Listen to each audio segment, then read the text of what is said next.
আসসালামু আলাইকুম সবাইকে।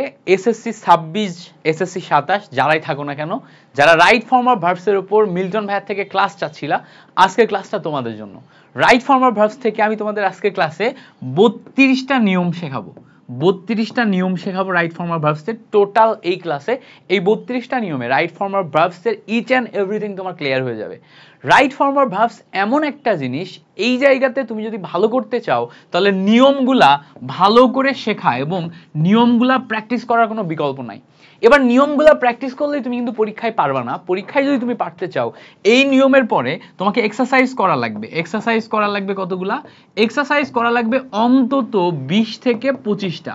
20 থেকে 25টা এক্সারসাইজ তুমি যদি বুঝে বুঝে নিয়মগুলা ব্যবহার করে প্র্যাকটিস করো, তোমার ইচ অ্যান্ড এভরিথিং কভার হয়ে যাবে। আর কখনো তুমি রাইট ফর্ম অফ ভার্বস ভুল করবে না। সো এইটা কিন্তু আমাদের রাইট ফর্ম অফ ভার্বস এর বেসিক ক্লাস। যেই বেসিক ক্লাসে আমরা প্রত্যেকটা নিয়ম থেকে 2-3টা এক্সারসাইজ করব, প্রত্যেকটা নিয়ম থেকে 2-3টা এক্সারসাইজ করব, আর বোর্ড কোশ্চেন এক্সারসাইজ করব লাস্টে যে দুইটা বোর্ড কোশ্চেন এক্সারসাইজ করব। দেখব যে নিয়মগুলা ব্যবহার করে প্যাসেজ আকারে রাইট ফর্ম অফ ভার্বস কিভাবে আইডেন্টিফাই করতে হয়। মেইনলি এই নিয়মগুলা না জানলে প্যাসেজ পারা যায় না, আর প্যাসেজ না জানলে তোমার আবার পরীক্ষায় ভালো করা যায় না। সো দুইটাই ইম্পর্টেন্ট। আজকে আমরা রাইট ফর্ম অফ ভার্বস এর উপরে একদম নিয়মের ইচ অ্যান্ড এভরিথিং ভালো করে করার চেষ্টা করব। আমি তোমাদের এই ক্লাসটার জন্য বিগত 2-3 দিন যাবত রাইট ফর্ম অফ ভার্বস এর উপর রিসার্চ করতেছি, সবচেয়ে গুরুত্বপূর্ণ নিয়মগুলো সব সাজাইছি এবং পড়াশোনা করে তোমাদের জন্য একদম প্রপার একটা ক্লাস দিব, যেই ক্লাসের মাধ্যমে তোমার রাইট ফর্ম অফ ভার্বস একদম A to Z ক্লিয়ার হয়ে যাবে, আর কখনো তোমার কোনো ভুল হবে না ইনশাআল্লাহ। ঠিক আছে? সো ভালো করে ক্লাসটি করে ফেলো এবং ক্লাসটি শেষ পর্যন্ত করবা। পুরা ক্লাসে আমি যা যা শেখাবো সব নোট করবা। তোমার কাছে যদি কোনো গ্রামার থাকে, সেই গ্রামারে এই 32টা নিয়ম তুমি আলাদা করে দাগায় ভালো করে শিখবা। এই নিয়মগুলা থেকেই বারবার ঘুরে ফিরে প্রশ্ন আসে। ঠিক আছে? সো চলো আমরা দেরি না করে আমাদের ক্লাস শুরু করি। ক্লাসে আজকে আমরা কি কি নিয়ম শিখবো একটু দেখার চেষ্টা করি। প্রথমেই দেখো আমাদের যে নিয়মটা আছে রাইট ফর্ম অফ ভার্বস এর নিয়ম 1, রুল 1 বলছে প্রেজেন্ট ইনডিফিনাইট টেন্স। খেয়াল করো, প্রেজেন্ট ইনডিফিনাইট টেন্স এ সাবজেক্ট যদি থার্ড পারসন সিঙ্গুলার নাম্বার হয়। সো প্রেজেন্ট ইনডিফিনাইট টেন্স মানে কি? খেয়াল করো, প্রেজেন্ট ইনডিফিনাইট টেন্স মানে হচ্ছে যে তোমার প্রেজেন্ট টেন্স। প্রেজেন্ট টেন্সের প্রথম ফর্মটা present tense. So present tense মানে যেই টেন্সে আমাদের ডু ডাজ থাকে এবং মূল ভার্বের একদম বেস ফর্ম থাকে, তাই না? অক্সিলারি ভার্ব ডু ডাজ থাকে এবং মূল ভার্বের একদম বেস ফর্ম থাকে, V1 থাকে। প্রেজেন্ট ইনডিফিনাইট টেন্স এইটার ক্ষেত্রে যদি আমরা সাবজেক্টে থার্ড পারসন সিঙ্গুলার নাম্বার পাই, সো সাবজেক্টে থার্ড পারসন মানে কি? হি শি, এগুলো হচ্ছে থার্ড পারসন সিঙ্গুলার নাম্বার। তাহলে আমাদের এই জায়গাতে ভার্বের সাথে এস বা ইএস যোগ হয়। তার মানে আমরা মূল ভার্ব V1 যেটা পাবো, এই V1 এর সাথে এস বা ইএস যোগ করব। V1 এর সাথে কি করব? এস বা ইএস যোগ করব। তার মানে দেখো আমরা যদি এখানে দেখি, হি হচ্ছে আমাদের কি? Third person singular number. He হচ্ছে third person singular number. Always, খেয়াল করো, অলওয়েজ। এবার দেখো মূল ভার্ব দিছে, তাহলে মূল ভার্ব দিলে এই মূল ভার্বের সাথে কি হবে? হি যেহেতু আছে এস বা ইএস যোগ হবে, তাহলে স্পিক্স দ্য ট্রুথ, এইটা হবে আমার কারেক্ট আনসার। দেখো, he always speaks the truth. কেন? কারণ হচ্ছে আমার এখানে অক্সিলারি ভার্ব আসবে না। নট যদি আমি বসাই তাহলে অক্সিলারি ভার্ব আসবে। যেমন হি ডাজ নট এর ক্ষেত্রে অক্সিলারি ভার্ব আসতো, তখন আমার এখানে এস বাই এস দেয়া লাগতো না। যদি অক্সিলারি ভার্ব আসে তখন এস বাই এস দেয়া লাগবে না, বাট অন্য ক্ষেত্রে আমার দেখো এস বাই এস দেয়া লাগতেছে। সো স্পিক্স এর সাথে এস বসে, এই জন্য আমরা স্পিক্স লিখছি। ওকে, ক্লিয়ার? এবার বলছে দেখো হাসানও কিন্তু আমাদের third person singular number. Hasan নাম, হি শি, অথবা আমরা এখানে নেম নিতে পারি, নেম, হি শি নেম। যেমন হাসান দেখো রিড ভার্ব দেয়া আছে, রিড হচ্ছে মূল ভার্ব, ইন ক্লাস 6। তার মানে এখানে এস বাই এস যোগ করলে reads in class 6, S by S যোগ করলে কি হবে? Reads in class 6। তারপর দেখো অনিকা নাম, অনিকা গো এর পরে এস বাই এস যোগ করলে গোজ টু স্কুল এভরিডে। আজান দিচ্ছে, আমরা আজানের পরে ক্লাস শুরু করব, আজানের ব্রেক নিব। বাট এটা মাথায় রাখবা যে এগুলা টোটালি প্র্যাকটিসের উপর। তোমাকে প্রথমে নিয়ম শিখতে হবে এন্ড সেই নিয়ম দেখে দেখে প্র্যাকটিস করতে হবে। নিয়ম দেখে দেখে তুমি যত প্র্যাকটিস করতে পারবা তত তোমার জন্য ইজি, তত তুমি আস্তে আস্তে পারবা। প্র্যাকটিস করে মাথার ভিতরে ঢুকাই ফেলার ট্রাই করতে হবে, বুঝতে পারছো? প্র্যাকটিস করে মাথার ভিতরে ঢুকাই ফেলার ট্রাই করতে হবে, দ্যাটস ইট। ওকে, আজানের ব্রেকের পরে তারপরে আমরা ক্লাস করব।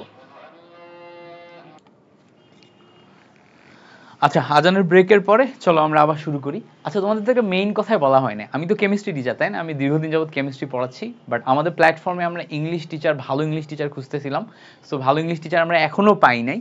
তো তার ভিতরে তোমরা যেহেতু বারবার ইংলিশ ক্লাস চাচ্ছিলে, এই জন্য আমি ইংলিশ পড়ানো শুরু করলাম। আমি ইংলিশ অনেক ভালো পারতাম, মানে ধরো এসএসসি এইচএসসিতে ইংলিশে আমার ভালো ভালো মার্ক ছিল, বাট কখনো ইংলিশ পড়ানো হয় নাই, যার কারণে আমি দেখা যাচ্ছে যে ইংলিশ মানে ওই লেভেলের গুছিয়ে আগে কখনো চিন্তা করি নাই, অ্যাজ এ টিচার চিন্তা করি নাই। তো তোমাদের ইংলিশ যখন পড়াচ্ছি তখন অনেক কিছু এখন আমার নতুন করে সুন্দর করে বোঝানোর উদ্দেশ্যে চিন্তা করা লাগছে। সো এই জায়গাতে রাইট ফর্ম অফ ভার্বস পড়াচ্ছি। রাইট ফর্ম অফ ভার্বস কি এটাই তো তোমাদেরকে বলি নাই, অ্যাডভান্সে চলে গেছি, প্রথমে নিয়মে চলে গেছি, but right form of verbs কি এটাই তো তোমাকে বলি নাই। দেখো রাইট ফর্ম অফ ভার্বস হচ্ছে ভার্বের রাইট ফর্ম, লেখাই আছে ভার্বের রাইট ফর্ম। এখন বলবা ভাই ভার্বের আবার রাইট ফর্ম কেন? দেখো আমরা যখনই কোনো একটা ইংলিশের সেন্টেন্স ইউজ করি, ওই সেন্টেন্সের সাবজেক্ট অনুযায়ী ভার্ব চেঞ্জ হয়। আবার বলি, ওই সেন্টেন্সের সাবজেক্ট অনুযায়ী ভার্ব চেঞ্জ হয়। সো আমাদের সাবজেক্ট যেমন, খেয়াল করো, সাবজেক্ট যেমন এর উপর ডিপেন্ড করে ভার্ব হবে। সো সাবজেক্টের উপর ডিপেন্ড করে যদি ভার্ব লিখি আমরা, এই সাবজেক্টের উপর ডিপেন্ড করে ভার্ব লেখাকেই বলে right form of verb. Right form মানে কি? রাইট অবস্থান, রাইট ফর্ম, রাইট অবস্থান বা কোনটা হবে সেটা নির্ধারণ করা, সঠিক ফর্মটা নির্ধারণ করা, বুঝতে পারছো? সো রাইট ফর্ম অফ ভার্বের ক্ষেত্রে সব সময় মাথায় রাখতে হবে যে আমরা কি ভার্ব নিব এটা সাবজেক্টের উপর ডিপেন্ড করে। শুধু সাবজেক্টের উপর ডিপেন্ড করে না, সাবজেক্ট ছাড়াও রাইট ফর্ম অফ ভার্বের ভিতরে আমাদের ইউজ পরিমাণ জিনিসপত্র জানা লাগে। যেমন দেখো রাইট ফর্ম অফ ভার্ব তুমি যদি পারদর্শী হইতে চাও, তোমাকে টেন্স জানতে হয়, তোমাকে ভয়েস জানতে হয়, তোমাকে ন্যারেশন জানতে হয়, ঠিক আছে? টেন্স, ভয়েস, ন্যারেশন, তারপরে কি, তারপরে আরো অনেক জিনিসপত্র আছে যেগুলো জানতে হয়। এগুলা তুমি যদি ঠিকঠাক ভাবে জানো তাহলে তুমি রাইট ফর্ম অফ ভার্বগুলো খুব ভালো করে করতে পারবা। হ্যাঁ, simple, complex, compound, sentence transformation, এই সবগুলাই জানতে হবে। রাইট ফর্ম অফ ভার্বের মধ্যে মোটামুটি অনেক কিছু চলে আসে। সো এখন এত কিছুর ভিতর থেকে আমরা মাত্র 32টা নিয়ম শিখে ইচ অ্যান্ড এভরিথিং কভার করে ফেলতে পারবো, সেটা তো আমরা আজকের ক্লাসে দেখবই। সো এটা হচ্ছে আমাদের প্রথম নিয়ম ছিল, যেখানে যদি আমরা দেখতে পাচ্ছি subject third person singular number হলে ভার্বের শেষে এস বা ইএস যোগ হয়। এইটা হচ্ছে আমাদের প্রথম নিয়ম, মুখস্থ করতে হবে। Subject third person singular number, third person কারা? কোনো নাম, হি, শি, এগুলা যদি থার্ড পারসন সিঙ্গুলার নাম্বার হয়, এগুলা হইলে ভার্বের শেষে এস বা ইএস যোগ হয়। আরেকটা আছে ইট, ইট, ইট হচ্ছে আমাদের থার্ড পারসন সিঙ্গুলার নাম্বার, এইটা যদি থাকে তাহলে ভার্বের শেষে এস বা ইএস যোগ হয়। আচ্ছা, এবার দেখো কোন সেন্টেন্সের ভিতর, খেয়াল করো নিয়মটা কি, খুব সিম্পল নিয়ম। কোন সেন্টেন্সের ভিতর নাও, ওয়ার্ডটা কি? নাও, ওয়ার্ডটা হচ্ছে নাও। এগুলো লিখে লিখে প্র্যাকটিস করবা। তারপরে দেখো অ্যাট দিস মোমেন্ট, লিখে লিখে প্র্যাকটিস করবা। At this moment, now, at this moment, তারপরে অ্যাট প্রেজেন্ট, অ্যাট প্রেজেন্ট, এই কয়েকটা ওয়ার্ড যদি থাকে, now, at this moment, at present, এই কয়েকটা ওয়ার্ড যদি থাকে তাহলে এগুলা দ্বারা বর্তমানে চলছে এমন বুঝায়। হ্যাঁ, এমন বুঝায়, এগুলা যদি থাকে এবং বর্তমানে চলছে এমন বুঝায়, এমন হইলে প্রেজেন্ট কন্টিনিউয়াস টেন্স হয়। প্রেজেন্ট কন্টিনিউয়াস টেন্স মানে কি ভাইয়া? প্রেজেন্ট কন্টিনিউয়াস টেন্স মানে হচ্ছে সাবজেক্ট, সাবজেক্ট প্লাস তোমার হচ্ছে যে এম ইজ আর, মানে be verb, be verb. So am, am is are, ঠিক আছে, এরপর ভার্ব, ভার্বের সাথে আইএনজি যোগ, তাই না? সো এখানে আমাদের প্রেজেন্ট কন্টিনিউয়াস মানেই হচ্ছে বি ভার্ব, মানে সাবজেক্ট, অক্সিলারি ভার্ব এবং ভার্বের সাথে আইএনজি যোগ। আইএনজি যোগ কি? ভার্বের সাথে আইএনজি যোগ, এটা হচ্ছে আমাদের প্রেজেন্ট কন্টিনিউয়াস। সো খেয়াল করো, যখনই আমার এখানে নাও বলছে তার মানে এই টেন্সটা প্রেজেন্ট কন্টিনিউয়াস টেন্স হবে। সো নাও এরপরে উই, উই হলে, উই হলে আমরা এখানে কি জানি? ভার্বের পরে আর হয়, উই আর হয়। So we are, live, live থেকে ভার্বের সাথে আইএনজি যোগ করলে লিভিং, লিভ থেকে ভার্বের সাথে আইএনজি যোগ করলে living. So now we are living in the age of science, এইভাবে আসবে। চিন্তা করো, now we are living in the age of science, we are living, এইটা কি দিয়ে নির্ধারণ করলাম? এটা কি দেখে নির্ধারণ করলাম? এইটা নির্ধারণ করার উপায় হচ্ছে এই নাও দেখে। So now we are living in the age of science, এটা বলার সময় আমাদের নাও ওয়ার্ডটার দিকে খেয়াল করতে হবে। যেমন দেখো এই জায়গাতে বলছে they dash TV at this moment, এই জায়গাতে আমরা যখনই অ্যাট দিস মোমেন্টের দিকে দেখবো, অ্যাট দিস মোমেন্ট, এটা দেখার সাথে সাথে চিন্তা করবো আচ্ছা এটা তো present continuous tense. So they এরপরে কন্টিনিউয়াস করতে গেলে আর, ওয়াস মানে কি? ওয়াসের সাথে মেইন ভার্বের সাথে আইএনজি যোগ করতে হবে। So they are washing TV at this moment, কি দেখে চিহ্নিত করলাম? অ্যাট দিস মোমেন্ট দেখে চিহ্নিত করলাম। সো এখানে নাও দেখে চিহ্নিত করছি, এখানে অ্যাট দিস মোমেন্ট দেখে চিহ্নিত করছি যে আমাদের সাবজেক্ট এবং ভার্ব কি হবে, সাবজেক্টের সাথে ভার্ব, রাইট ভার্ব কি হবে, ঠিক আছে, সাবজেক্টের সাথে রাইট ভার্ব কি হবে। সো সাবজেক্টের সাথে রাইট ভার্ব এটা নির্ধারণ করতে হবে এই ওয়ার্ডগুলা দেখে। মনে থাকবে এখানে আমাদের অ্যাট দিস মোমেন্ট, এখানে আমাদের কি নাও, এখানে আমাদের অ্যাট দিস মোমেন্ট, এখানে আমাদের কি নাও। সো আশা করি ক্লিয়ার হয়েছে। এরপরে বলছে দেখো সেন্টেন্সে হ্যাভ, হ্যাজ, হ্যাড তিনটা ওয়ার্ড, দেখো তিনটা অক্সিলারি ভার্ব কি আছে, হ্যাভ। সেন্টেন্সে যদি আমরা কোথাও হ্যাভ পাই, তারপরে যদি আমরা হ্যাজ পাই, তারপরে যদি আমরা হ্যাড পাই, এই তিনটা অক্সিলারি ভার্ব যদি আমরা সেন্টেন্সে পাই, এরপর ভার্ব এর পাস্ট পার্টিসিপল হয়। পাস্ট পার্টিসিপল ফর্ম মানে কি V3। দেখো আমরা ভার্বের তিনটা ফর্ম জানি তাই না, present form, past form, past participle form. এটাকে কি বলে, প্রেজেন্ট ফর্মকে V1 বলে, পাস্ট ফর্মকে V2 বলে, পাস্ট পার্টিসিপলকে V3 বলে। এই ভার্বের একটা বই আমরা সেই ছোট্টবেলা থেকে 6-7 থেকে পড়ছি না, যে ভার্বের তিনটা form, present, past, past participle. এই তিনটা ফর্মের ভিতরে আমরা কোনটা বসাবো, পাস্ট পার্টিসিপল বসাবো সব সময় যদি আমাদের বাক্যে হ্যাভ, হ্যাজ, হ্যাড থাকে। তো আমরা একটু দেখি, এখানে আমাদের বলছে Anika has. So Anika has যখন বলছে, হ্যাজ বলার পরপরই আমরা এই ভার্বের পাস্ট পার্টিসিপল বসাবো। তাহলে আনিকা হ্যাজ, রাইট যদি মূল ভার্ব হয়, রাইটের রোট হচ্ছে তোমার কি পাস্ট ফর্ম, আর রিটেন হচ্ছে পাস্ট পার্টিসিপল। তাহলে Anika has written a letter to her mother. Anika has written a letter to her mother. বুঝতে পারছো? ওকে, এবার বলছে দেখো have you ever dash to Cox's Bazar. তাহলে হ্যাভ ইউ এভার বি ভার্বের পাস্ট ফর্ম করতে হবে। তো আমরা জানি বি ভার্বের পাস্ট ফর্ম বি ওয়াজ, তারপর হচ্ছে বিন, পাস্ট পার্টিসিপল। বি হচ্ছে প্রেজেন্ট, ওয়াজ হচ্ছে পাস্ট, আর বিন হচ্ছে past participle. So have you ever এখানে কি আসবে, বিন আসবে। হ্যাভ ইউ এভার এখানে কি আসবে, বিন টু কক্সেস বাজার। Have you ever been to Cox's Bazar? তাহলে দেখো Anika has written a letter to her mother. Have you ever been to Cox's Bazar? Have you ever been to Cox's Bazar? বুঝতে পারছো? So এইভাবে আমরা খুব সুন্দর মতো লাইনগুলো কমপ্লিটেড করতে পারি। এগুলো খুব সুন্দর করে কমপ্লিট করা যায়। একটা হচ্ছে Anika has written a letter to her mother. কিভাবে করলাম, হ্যাজ দেখছি ভার্বের V3 হবে পাস্ট পার্টিসিপল, আর এখানে বলছে হ্যাভ ইউ এভার, তাহলে এখানে কি করব, বিন করব। ক্লিয়ার? আচ্ছা, পরে বলছে দেখো সেন্টেন্সের মধ্যে যদি আমরা always, everybody, every day, always, every day, normally এই তিনটা ওয়ার্ড পাই। দেখো ওয়ার্ডগুলো কি লিখে মুখস্থ করবা। ওয়ার্ডগুলো কি, অলওয়েজ, তারপরে এভরিডে, অলওয়েজ মানে কি সব সময় ঘটে, এভরিডে মানে কি প্রতিদিন, তারপরে হচ্ছে নরমালি মানে কি প্রতি সময় ঘটে। তিনটা ওয়ার্ড, এগুলা দ্বারা রেগুলারিটি বোঝায় তাই না, এগুলা দ্বারা নিয়মিত বোঝায়। তো এগুলা যদি থাকলে সময় না বুঝালেও ভার্ব তিনটি প্রেজেন্ট ইনডিফিনাইট টেন্স হয়। সো এগুলো আছে বাট কোনো সময়ের কথা বলা নাই, তারপরেও এগুলা কি হবে, প্রেজেন্ট ইনডিফিনাইট টেন্স হবে। প্রেজেন্ট ইনডিফিনাইট টেন্স মানে কি, প্রেজেন্ট ইনডিফিনাইট টেন্স মানে হচ্ছে ভার্বের প্রেজেন্ট ফর্ম হবে এবং অক্সিলারি ভার্ব হিসেবে ডু, ডাজ এগুলা বুঝবে। সো প্রেজেন্ট ইনডিফিনাইট টেন্স হচ্ছে। আচ্ছা, প্রেজেন্ট ইনডিফিনাইট টেন্স হয় যেমন আবার আমাদের বলছে যেমন sometimes, often, regularly, daily, generally এগুলা দ্বারা সময় বোঝায়। সামটাইমস মানে কি সময় বোঝায়, অফেন, রেগুলারলি, ডেইলি এগুলা দ্বারা সময় বোঝায়। এগুলাও যদি থাকে সেক্ষেত্রেও তোমার প্রেজেন্ট ইনডিফিনাইট টেন্স হবে। সেটা কি, সাবজেক্ট ভার্ব, এবং ভার্ব এই ভার্বের সাথে এস বা ইএস যোগ হবে হচ্ছে আমার সাবজেক্ট অনুযায়ী। যেমন ধরো আমরা এখানে বলছি যে রচিতা অলওয়েজ মানে কি সব সময় করে, তার মানে কি প্রেজেন্ট ইনডিফিনাইট টেন্স। দেখো অলওয়েজ থাকলেই প্রেজেন্ট ইনডিফিনাইট টেন্স। আবার বলি, অলওয়েজ শব্দটা তুমি পাইলেই প্রেজেন্ট ইনডিফিনাইট টেন্স হবে প্রথম টেন্সটা।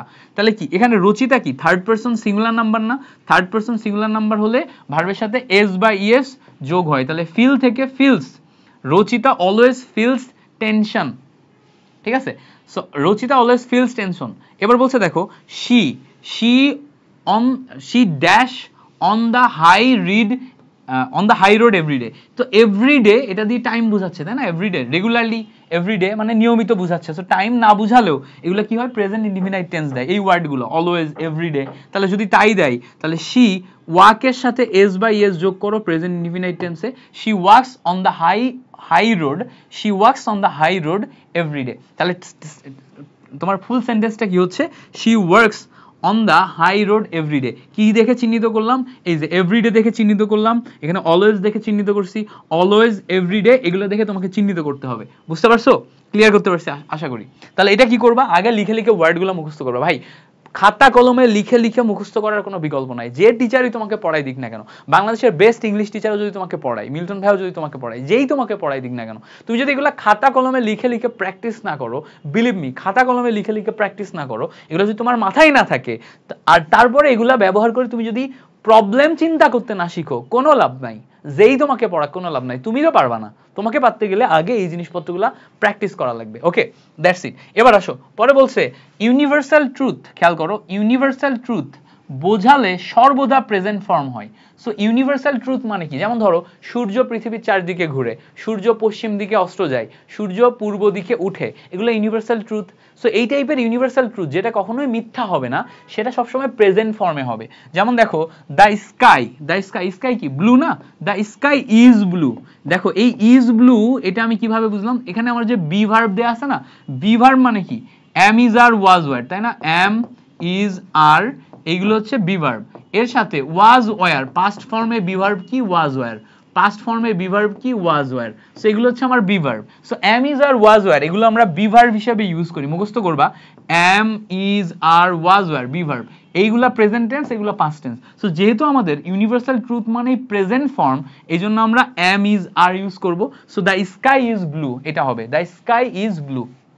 এবার বলছে দেখো the earth, earth dash round the sun, মানে পৃথিবী সূর্যের চারিদিকে ঘুরে। তাহলে এইটাও আমাদের প্রেজেন্ট টেন্স করতে গেলে প্রেজেন্ট টেন্সে ভার্বের সাথে এই যে subject wise s by S যোগ হয়, তাহলে মুভ, মুভের সাথে এস বাই এস যোগ করলে মুভস হয়।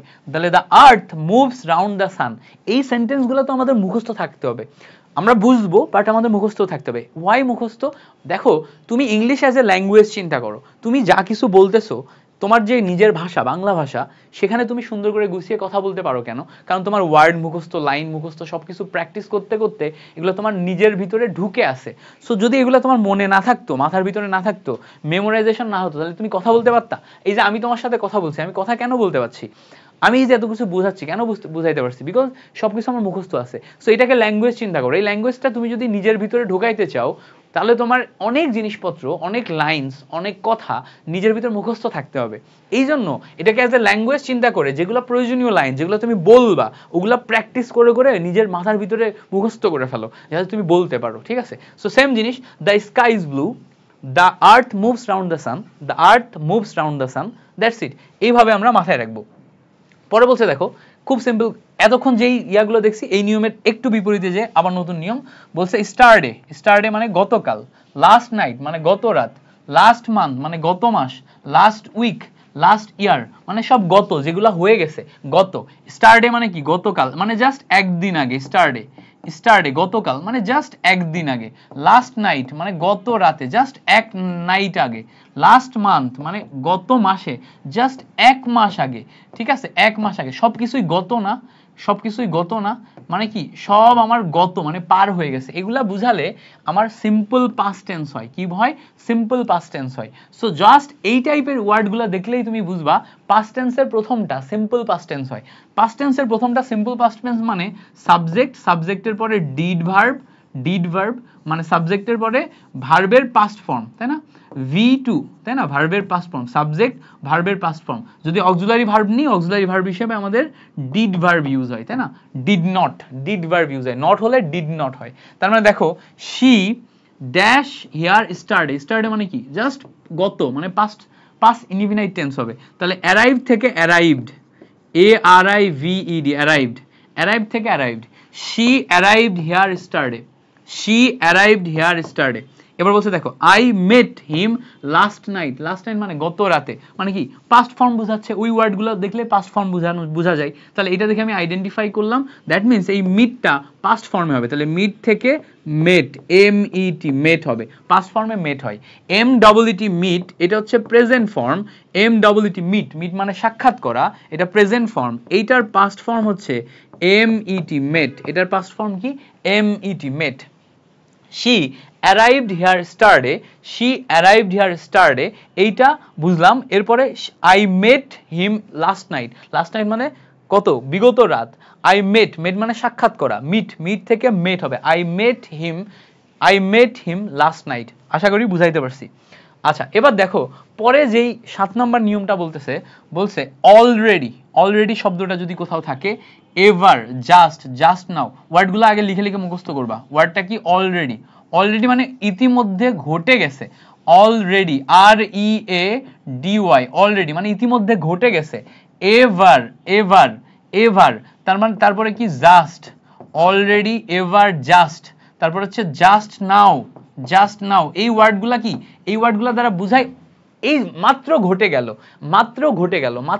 গেল এটা বুঝায় মানে হয়ে যে মাত্র হইছে এইগুলা যদি বুঝাও এবার দেখো ইয়েট লেটলি মাস্ট মুখস্থ থাকা লাগবে এগুলা না হলে তুমি আইডেন্টিফাই করতে পারবে না সো এই ওয়ার্ডগুলা যদি থাকে এই ওয়ার্ডগুলা মুখস্থ করতে হবে লাইনের ভিতর বা সেন্টেন্সের ভিতর এই ওয়ার্ডগুলা যদি থাকে তখন প্রেজেন্ট পারফেক্ট টেন্স হয় কি হয় প্রেজেন্ট পারফেক্ট টেন্স ভাই প্রেজেন্ট পারফেক্ট টেন্স হলে জানি কি হয় ভাই প্রেজেন্ট পারফেক্ট টেন্স হলে সাবজেক্ট প্লাস হ্যাভ হ্যাজ তারপরে ভার্বের পাস্ট পার্টিসিপল হয় হ্যাভ হ্যাজ ভার্বের পাস্ট পার্টিসিপল মানে কি V3 তাই না পাস্ট পার্টিসিপল মানে কি V3 যেমন দেখো এই যে আই অলরেডি বলছে না আই অলরেডি বললে এটা কি প্রেজেন্ট পারফেক্ট টেন্স হবে সো আই অলরেডি এইটা যদি প্রেজেন্ট পারফেক্ট টেন্স হয় তাহলে এখানে হ্যাভ হ্যাজ ভার্ব হবে আই হলে হ্যাভ ভার্ব হয় আমরা জানি আই হলে হ্যাভ ভার্ব হয় তাহলে আই অলরেডি হ্যাভ ফরগেট মানে কি ভুলে যাওয়া ফরগেট হিজ নেম তাহলে এই forget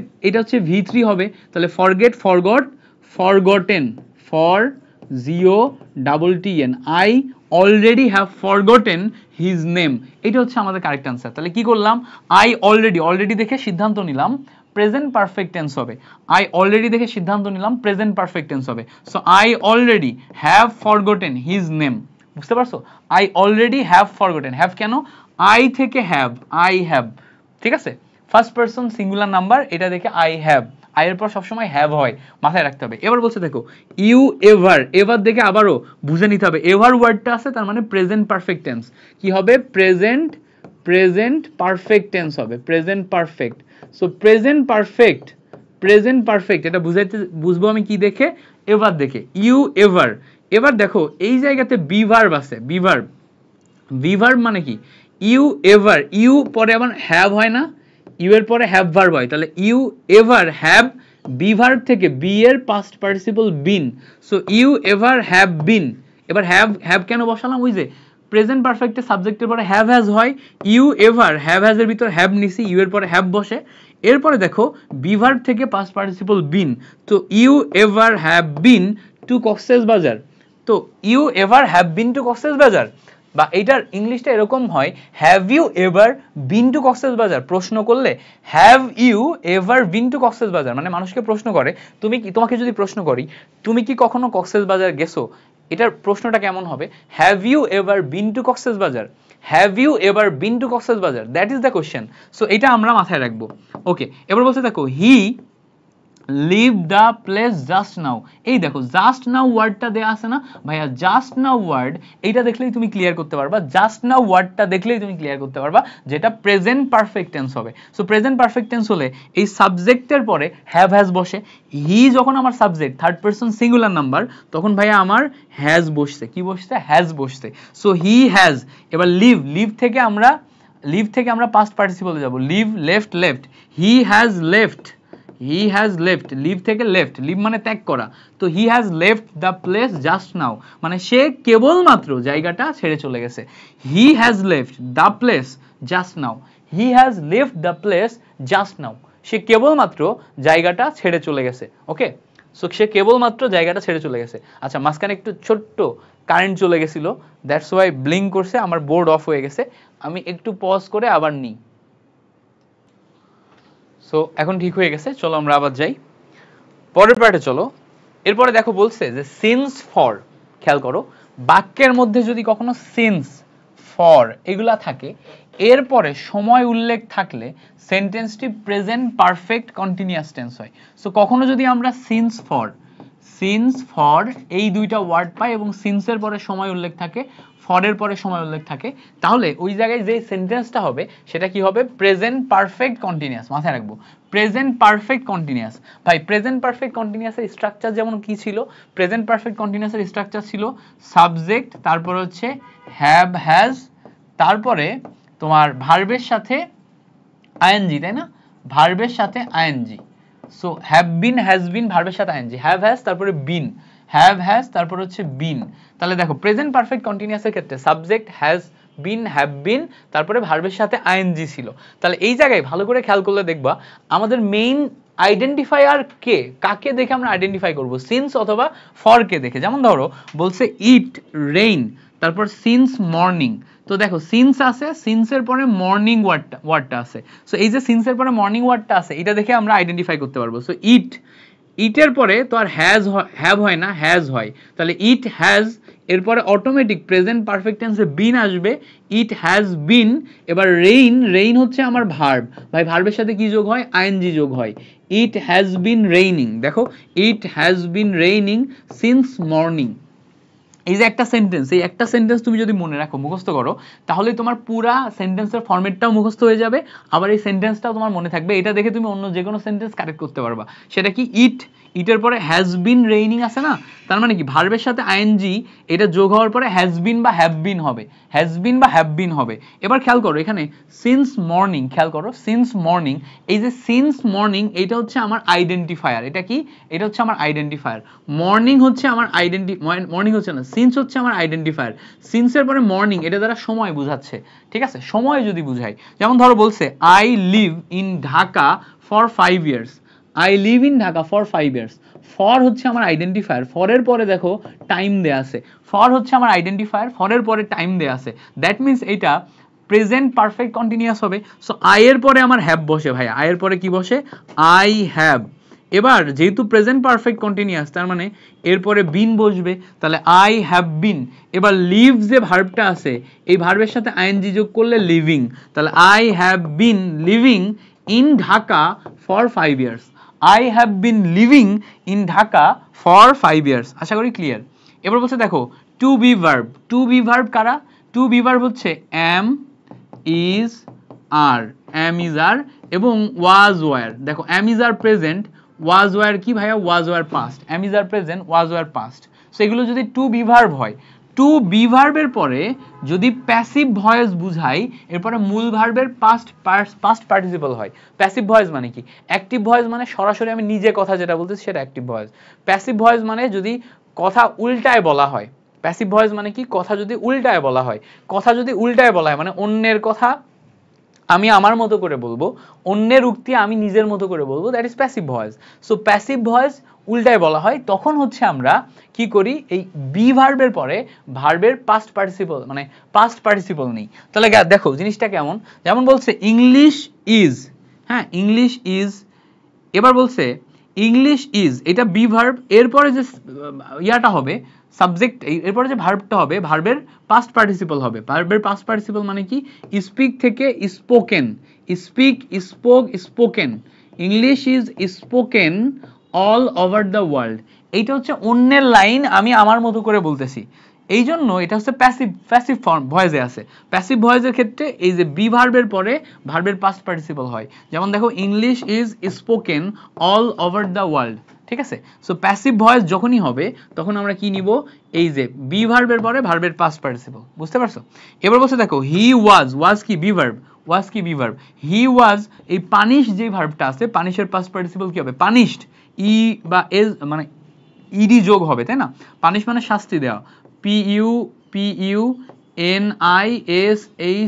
punished for his misbehavior. He was punished for his misbehavior. Misbehavior মানে খারাপ আচরণ, খারাপ আচরণের কারণে সে পানিশড হইছে। He was punished. He was punished for his misbehavior. সে তার খারাপ আচরণের কারণে পানিশড হইছে। বুঝতে পারছো? এইভাবে আমাদের এই অংশগুলো করতে হবে। তার মানে কি? এই নিয়মটা হচ্ছে যদি আমরা কখনো be verb pi, be verb পাইলে এই বি ভার্বের পরে ভয়েস যদি প্যাসিভ ভয়েস হয়, বি ভার্বের পর প্যাসিভ ভয়েস হলেই পাস্ট পার্টিসিপল হবে। কি হবে? Past participle. পাস্ট পার্টিসিপল মানে কি V3 বসবে, V3 বসবে। ওকে, আশা করি ক্লিয়ার করতে পারছি। এবার বলছে দেখো ওয়াইল যে শব্দটা আছে, ওয়াইলের পর ভার্ব থাকলে এই ভার্বের সাথে সব সময় আইএনজি যোগ হয়। ভাই এটা মুখস্থ করবা মাস্ট, কোথাও যদি ওয়াইল থাকে, ওয়াইলের পর ভার্ব থাকলেই ভার্বের সাথে আইএনজি যোগ হয়। কিন্তু ব্যতিক্রম নিয়ম আছে, ওয়াইলের পর সরাসরি ভার্ব না থেকে যদি সাবজেক্ট প্লাস ভার্ব থাকে তখন পাস্ট কন্টিনিউয়াস হয়। দেখো ওয়াইলের পর ভার্ব থাকলে ভার্বের সাথে আইএনজি যোগ, তার মানে দেখো আমরা এখানে ওয়াইল সরাসরি পাচ্ছি, এরপরে দেখো ভার্ব আছে, তাহলে ওয়াইল টেক থেকে ওয়াইল টেকিং হয়ে যাবে। ওয়াইল টেকিং কেন? ওয়াইলের পর সরাসরি ভার্ব, ওয়াইলের পর সরাসরি ভার্ব মানে ভার্বের সাথে আইএনজি যোগ। While taking exercise in the park I saw her, while taking exercise in the park I saw her, মানে যখন আমি পার্কে এক্সারসাইজ করতেছিলাম তখন আমি তাকে দেখছিলাম। So while taking exercise in the park I saw her, কোনো ব্যাপার না। তাহলে while এর পর ভার্ব হলে ভার্বের সাথে আইএনজি। বাট যদি এমন হয়, খেয়াল করো, যদি এমন হয় while এর পর সাবজেক্ট প্লাস ভার্ব থাকে তাহলে পাস্ট কন্টিনিউয়াস। যেমন দেখো I fell asleep while, তারপরে দেখো I তারপরে ভার্ব, তাহলে খেয়াল করো ওয়াইলের পর I আছে তারপরে ভার্ব, তাহলে ওয়াইলের পর I থাকলে পাস্ট কন্টিনিউয়াস হবে। তাহলে I was washing, past continuous মানে কি তোমার বি ভার্ব বসবে, বি ভার্ব মানে অক্সিলারি ভার্ব, তারপরে ভার্বের সাথে আইএনজি যোগ। তাহলে I was watching TV last night, I was watching TV last night। বলছে I fell asleep while I was watching TV last night, মানে আমি লাস্ট নাইট যখন টিভি দেখতেছিলাম তখন টিভি দেখতে দেখতে আমি ঘুমায় পড়ছিলাম। ফেল অ্যাসলিপ মানে ঘুমায় পড়া, তা আমি ঘুমায় পড়ছিলাম কখন? যখন আমি লাস্ট নাইট টিভি দেখতেছিলাম, আমি লাস্ট নাইট টিভি দেখতে দেখতে ঘুমায় পড়ছিলাম। সো এখানে বলছে দেখো ওয়াইলের পরে যদি ভার্ব হয় তাহলে ভার্বের সাথে আইএনজি যোগ হবে, ওয়াইলের পর যদি ভার্ব হয় ভার্বের সাথে আইএনজি যোগ হবে। I fell asleep এই যে অংশটা আছে, এরপর ওয়াইলের পর সাবজেক্ট প্লাস ভার্ব হলে কি হবে ভাইয়া? এইটা পাস্ট কন্টিনিউয়াস টেন্স হবে। পাস্ট কন্টিনিউয়াস মানে কি তোমার এখানে বি ভার্ব থাকবে ওয়াজ ওয়্যার এবং ভার্বের সাথে আইএনজি যোগ হবে। বি ভার্ব থাকবে পাস্ট টেন্সের be verb was were auxiliary verb and then ভার্বের সাথে আইএনজি যোগ হবে। আশা করি ব্যাপারটা ক্লিয়ার করতে পারছি, পাস্ট কন্টিনিউয়াস। ওকে, এবার দেখো খুবই গুরুত্বপূর্ণ একটা নিয়ম, বাট মনে রাখা অনেক টাফ, এটা কারোরই মনে থাকে না ঠিক করে, বাট এখান থেকেই সবচেয়ে বেশি কোশ্চেন আসে। বিশেষ করে এই কোশ্চেনগুলো বিসিএস লেভেলে বেশি আসে, 9-10 কম আসবে, বাট বিসিএস লেভেলে খুব আসে, কারণ এই যে জিনিসপত্রগুলো মনে রাখতে কষ্ট হয়। দেখো নিয়মটা কি, নিয়মটা ভালো করে বোঝার চেষ্টা করো, প্র্যাকটিস করতে করতে তুমিও শিখে যাবা। বলছে দেখো আনকাউন্টেবল নাউন, আনকাউন্টেবল মানে যেগুলা গণনা করা যায় না, যেগুলা কি গণনা করা যায় না। আনকাউন্টেবল নাউন মানে যেগুলা গণনা করা যায় না। তারপরে বলছে অ্যাবস্ট্রাক্ট নাউন, অ্যাবস্ট্রাক্ট মানে যা চোখে দেখা যায় না, তাহলে একটা হচ্ছে আনকাউন্টেবল, একটা হচ্ছে অ্যাবস্ট্রাক্ট। এই টাইপের নাউনের ক্ষেত্রে অর্থের দিক দিয়ে প্লুরাল হলেও এরা অর্থের দিক দিয়ে যদি প্লুরালও হয়, বাট এদের ভার্ব সবসময় সিঙ্গুলার হয়। যেমন ধরো আমরা যদি একটু দেখার চেষ্টা করি, এয়ার মানে কি? এয়ার মানে বাতাস কি অনেক বেশি না? তাহলে বাতাস অনেক বেশি মানে কি এরা অর্থের দিক দিয়ে প্লুরাল, বাট এয়ারের পর ভার্ব সবসময় সিঙ্গুলার দিতে হবে। তারপরে দেখো হেয়ার মানে চুল, এটা কি অর্থের দিক দিয়ে প্লুরাল, বাট হেয়ারের পর সবসময় আমরা সিঙ্গুলার ভার্ব দিব, সিঙ্গুলার ভার্ব। তারপরে দেখো স্মোক ধোঁয়া, অনেক ধোঁয়া না, প্লুরাল, তারপরেও এটার পরে আমরা কি দিব? সিঙ্গুলার ভার্ব দিব। যেমন দেখো এই জায়গাতে অনেক আছে তাই না, এত শব্দ তুমি মুখস্থ করতে পারবে না। এয়ার, হেয়ার, স্মোক লাগবে, ওয়াটার লাগবে, মিল্ক লাগবে, ওয়াটার মিল্ক, এরপরে হচ্ছে রাইসটা লাগবে, রাইস অত্যন্ত গুরুত্বপূর্ণ। তারপরে দেখো গ্রাস ঘাস লাগবে না, অনেস্টি লাগবে, কারেজ লাগবে, কারেজ। এরপরে তুমি কোনটা নিবা? টেনিস, তারপরে হচ্ছে যে টেনিস, আর কি লাগবে? লাভ, অ্যাডভাইস, ইনফরমেশন, নলেজ, এগুলা, এই সবগুলা অর্থের দিক দিয়ে প্লুরাল, কিন্তু এর পরে ভার্ব বসবে সবসময় সিঙ্গুলার। অর্থের দিক দিয়ে প্লুরাল, বাট ভার্ব বসবে সবসময় সিঙ্গুলার। যেমন দেখো বলছে দ্য এয়ার কিন্তু অর্থের দিক দিয়ে প্লুরাল, বাট এরপরে ভার্ব বসবে সিঙ্গুলার, তার মানে দ্য এয়ার ইজ জেন্টাল। এবার বলো এয়ার ইজ কেন বসালাম? ভাই এখানে বি লেখা আছে, বি মানে বি ভার্ব মানে কোনটা বসবে? এম, ইজ, আর। তাহলে এর ভিতরে দ্য এয়ারের পরে সিঙ্গুলার ভার্ব কে বসে? ইজ বসে, তাহলে দ্য এয়ার ইজ, ঠিক আছে। এবার বলছে দেখো এটাও বি ভার্ব বসবে, ব্ল্যাক। ইওর হেয়ার মানে কি অর্থের দিক দিয়ে প্লুরাল, বাট এরপরে ভার্ব কে বসবে? Singular, the your hair is black. এবার বলছে দেখো oxygen is necessary for living beings, তাহলে অক্সিজেন অর্থের দিক দিয়ে প্লুরাল, বাট এরপরে ভার্ব কি বসাইছি ভাইয়া? সিঙ্গুলার। তাহলে oxygen is necessary for living beings. এবার হচ্ছে দেখো অনেস্টি, অনেস্টি অর্থের দিক দিয়ে তোমার কি, তোমার হচ্ছে প্লুরাল, বাট এরপরে বসবে হচ্ছে সিঙ্গুলার ভার্ব।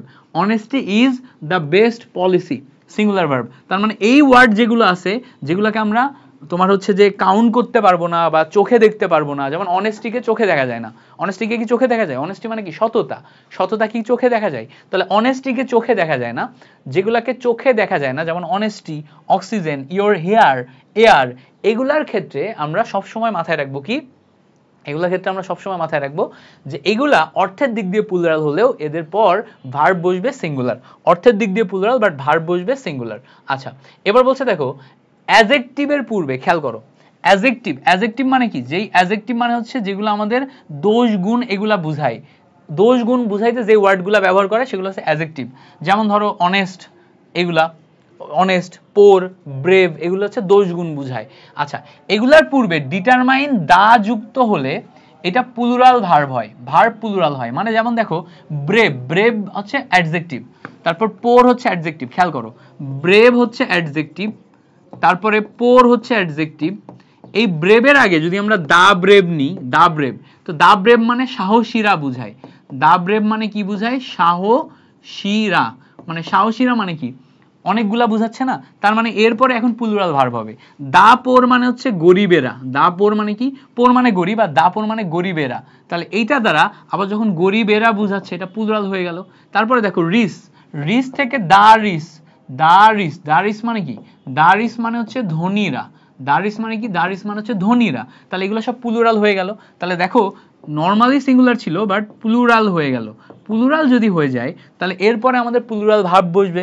যেমন দেখো বলছে দ্য ব্রেভ, এবার এখানে বি ভার্ব বসা যাবে। বি ভার্ব মানে কি? অ্যামিজার। তাহলে the brave are, the brave are free from cowardice, তার মানে যারা সাহসী তারা কাওয়ার্ডেন্স, বা ওই যে কাওয়ার্ড মানে কি? কাওয়ার্ড মানে দেখছো আমি ইংলিশ টু বাংলা ট্রান্সলেশনে খারাপ। কাওয়ার্ড মানে কাওয়ার্ড, তো যারা কাওয়ার্ড তাদের থেকে ফ্রি, বা কাওয়ার্ডের মতো যারা আচরণ করে সেই আচরণ থেকে ফ্রি। কারা? যারা ব্রেভ বা সাহসী।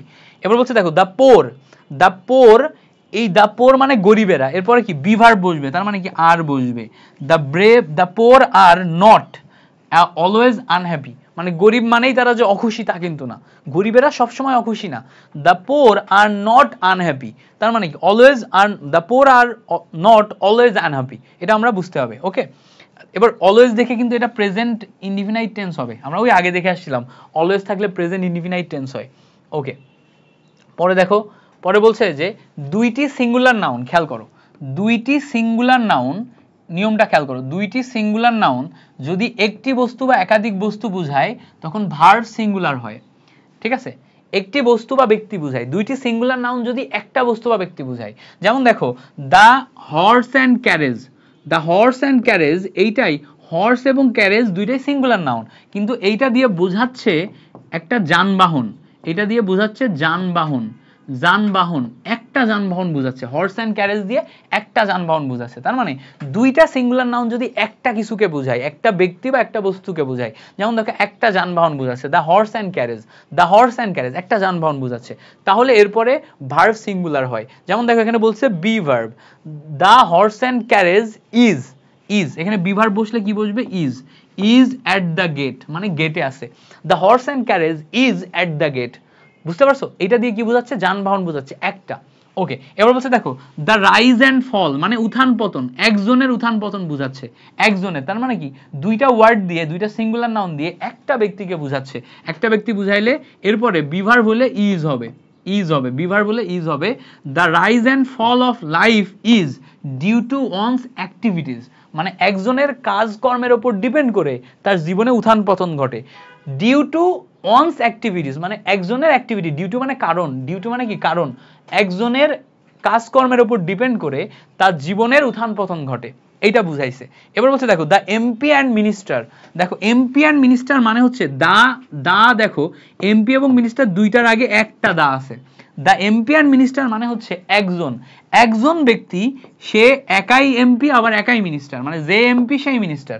এমন যদি হতো দা এমপি অ্যান্ড দা মিনিস্টার, মানে এমপি এবং মিনিস্টার আলাদা আলাদা হইতো, তাহলে একজন ব্যক্তি সে নিজেই এমপি, সে নিজেই মিনিস্টার, এই জন্য দা এমপি অ্যান্ড মিনিস্টার। যদি আমার এমপি অ্যান্ড মিনিস্টারের আগে দা বসে, খেয়াল করো, এমপি অ্যান্ড মিনিস্টারের আগে দা বসে, এমপি অ্যান্ড মিনিস্টার এই দুইটার আগে যদি দা বসে, তাহলে এটা একজন ব্যক্তিকে বোঝায়, মানে যেই ব্যক্তি এমপি সেই ব্যক্তি মিনিস্টার। তাহলে একজন ব্যক্তি বুঝাইলে অব দা সংসদ। এবার বলছে এখানে কি কাম, তাহলে কাম বুঝাইলে আমরা এখানে কি বলবো, এটা হচ্ছে আমাদের ওই যে সিঙ্গুলার ভার্ব হবে। তাহলে সিঙ্গুলার ভার্ব হলে একজন ব্যক্তি যদি বুঝাই, তাহলে সিঙ্গুলার ভার্ব হলে সিঙ্গুলার ভার্বের সাথে দেখো এটা যদি একজন ব্যক্তি বুঝাই, তাহলে প্রেজেন্ট টেন্সে এস বাই এস যোগ হয়। তাহলে the MP and minister of সংসদ কামস, মানে এসেছে। ওকে, বুঝাইতে পারছি। এবার বলছে দেখো, যদি আবার এরকম হয় যে দুইটি সিঙ্গুলার নাউন দিয়ে একই ব্যক্তি না বুঝায় দুইটি ভিন্ন ভিন্ন ব্যক্তিকে বুঝায়, তখন এখানে আমার ভার্ব প্লুরাল হবে। যেমন দেখো এটাই the MP and the minister. The MP and the minister মানে কি, এমপি একজন আর দা মিনিস্টার মানে মিনিস্টার আরেকজন, দুইটা আলাদা আলাদা ব্যক্তি। তখন যদি আমরা প্লুরাল ভার্ব নিই, তাহলে এখানে শুধু কাম হবে, শুধু কাম হবে। কেন? কারণ এখন আলাদা আলাদা ব্যক্তি, বুঝতে পারছো, আলাদা আলাদা ব্যক্তি। আশা করি বুঝাইতে পারছি। এরপরে বলছে দেখো পরবর্তী 15 নাম্বার নিয়ম, বলছে এভরি, ইজ, এনি, এভরিওয়ান। খেয়াল করো ওয়ার্ডগুলো একটু খেয়াল করো, একই রকম ওয়ার্ড, এভরি, তারপরে ইজ, তারপরে এনি, তারপরে এনিওয়ান না এভরিওয়ান, এনি, এভরিওয়ান, এভরিওয়ান, তারপরে এনিথিং, এনিথিং, এনিথিং, তারপরে নাথিং, নাথিং, এনিথিং, তারপরে নাথিং, তারপরে নো। এই যে ওয়ার্ডগুলো আছে, ইজ অফ, ওয়ান অফ, এগুলো সব লিখবা, লিখে লিখে মুখস্থ করবা। এইগুলা যদি থাকে এরপরে সাবজেক্ট হিসেবে, এগুলা যদি থাকে এবং যদি সাবজেক্ট হিসেবে কাজ করে, তাহলে ভার্ব সিঙ্গুলার হয়। তো এখানে দেখো এভরি মানে একজনকে বোঝায়, এই জন্য ভার্ব সিঙ্গুলার। ইজ মানে প্রত্যেকে আলাদা আলাদাকে বোঝায়, এই জন্য verb singular. Any, anyone, anything একটা জিনিসকে বোঝাচ্ছে, এই জন্য ভার্ব সিঙ্গুলার। উদাহরণ দেখলে বুঝতে পারবো। যেমন বলছে দেখো এভরিবডি, এভরিবডি মানে প্রত্যেকের, মানে অনেকের ভিতর প্রত্যেকে আলাদা আলাদা জন, মানে ধরো অনেকে আছে বাট প্রত্যেককে আলাদা আলাদা বোঝাচ্ছে। সো এভরিবডি এরপরে কি সিঙ্গুলার ভার্ব হবে। এভরিবডি বি ভার্ব মানে ইজ নট প্রেজেন্ট হিয়ার, মানে প্রত্যেকে এখানে প্রেজেন্ট নাই, মানে প্রত্যেক আলাদা আলাদা ইন্ডিভিজুয়াল, আলাদা আলাদা ব্যক্তিকে বোঝাচ্ছে। তাহলে everybody is not present here মানে প্রত্যেক আলাদা আলাদা ব্যক্তি এখানে প্রেজেন্ট নাই, প্রত্যেক আলাদা আলাদা ব্যক্তি এখানে প্রেজেন্ট নাই। Everybody is not present here. Okay, someone, দেখো আবার be verb, someone is present here মানে সামওয়ান মানে একজন ইন্ডিভিজুয়াল বুঝাচ্ছে, একজন ব্যক্তিকে বুঝাচ্ছে। এবার বলছে দেখো নাথিং, নাথিং মানে কোনো কিছুই না, মানে কোনো কিছুই না, ইন্ডিভিজুয়াল একটা জিনিস। Nothing is useless, nothing is useless, be verb, nothing is useless on the earth. এবার বলছে দেখো ওয়ান অফ দ্য বয়েজ মানে বয়েজের ভিতর একজন, ওয়ান অফ দ্য সবসময় একজনকে বোঝায়, মুখস্থ করবা। ওয়ান অফ দ্য সবসময় একজনকে বোঝায়। তাহলে বয়েজের ভিতর একজন, is brave, one of the boys is brave মানে কি, বয়েজ সব বয়েজের ভিতর একজন ব্রেভ, বুঝতে পারছো। এবার বলছে দেখো ইজ অফ দ্য গার্লস, গার্লসের ভিতর একজন, ইজ মানে কি ওয়ান, একজন। ইজ অফ দ্য গার্লস মানে অনেকগুলা মেয়েদের ভিতর একজন। ইজ প্রেজেন্ট, দেখো এই ইজটা কেন দিলাম, বি ভার্ব আছে, সবগুলা বি ভার্ব। তার মানে কি ইজ এভরিওয়ান, এভরিবডি, তারপরে হচ্ছে everyone, someone, anything, nothing, no, each of, one of, তারপরে নাইদার অফ, এগুলো যদি থাকে এই ওয়ার্ডগুলো একজনকে বোঝায়, বুঝতে পারছো, মিনিং বুঝে কাজ করতে হবে। এগুলো কি বুঝায়, একজনকে বুঝায়। আচ্ছা পরের কোশ্চেন, পরে বলছে দেখো এই জায়গা থেকে রুল নাম্বার 15 থেকেই neither of to man, neither of to man মানে দুইজনের একজনও না বলতে একজনকে বোঝাচ্ছে। ইজ উইক, কেন কি, কারণ যখন নাইদার আসবে তখন যেহেতু একজনকে বোঝাচ্ছে তখন তোমার কি সিঙ্গুলার ভার্ব হবে, সিঙ্গুলার ভার্ব কি ইজ হবে। আচ্ছা every flower and every fruit মানে প্রত্যেকটা ফ্রুট মানে একজনকে বোঝাচ্ছে, একজনকে বুঝাইলে এখানে বি ভার্বে আমি ইজ দিতে পারবো। Is the gift of God মানে এভরি ফ্লোয়ার মানে প্রত্যেক fruit is the gift of God মানে আল্লাহ তাআলার gift, is the gift of God, Allah তাআলার গিফট। এবার বলছে দেখো is line and is column মানে কি, প্রত্যেক লাইন এবং প্রত্যেক কলাম, ঠিক আছে, প্রত্যেক লাইন প্রত্যেক কলাম।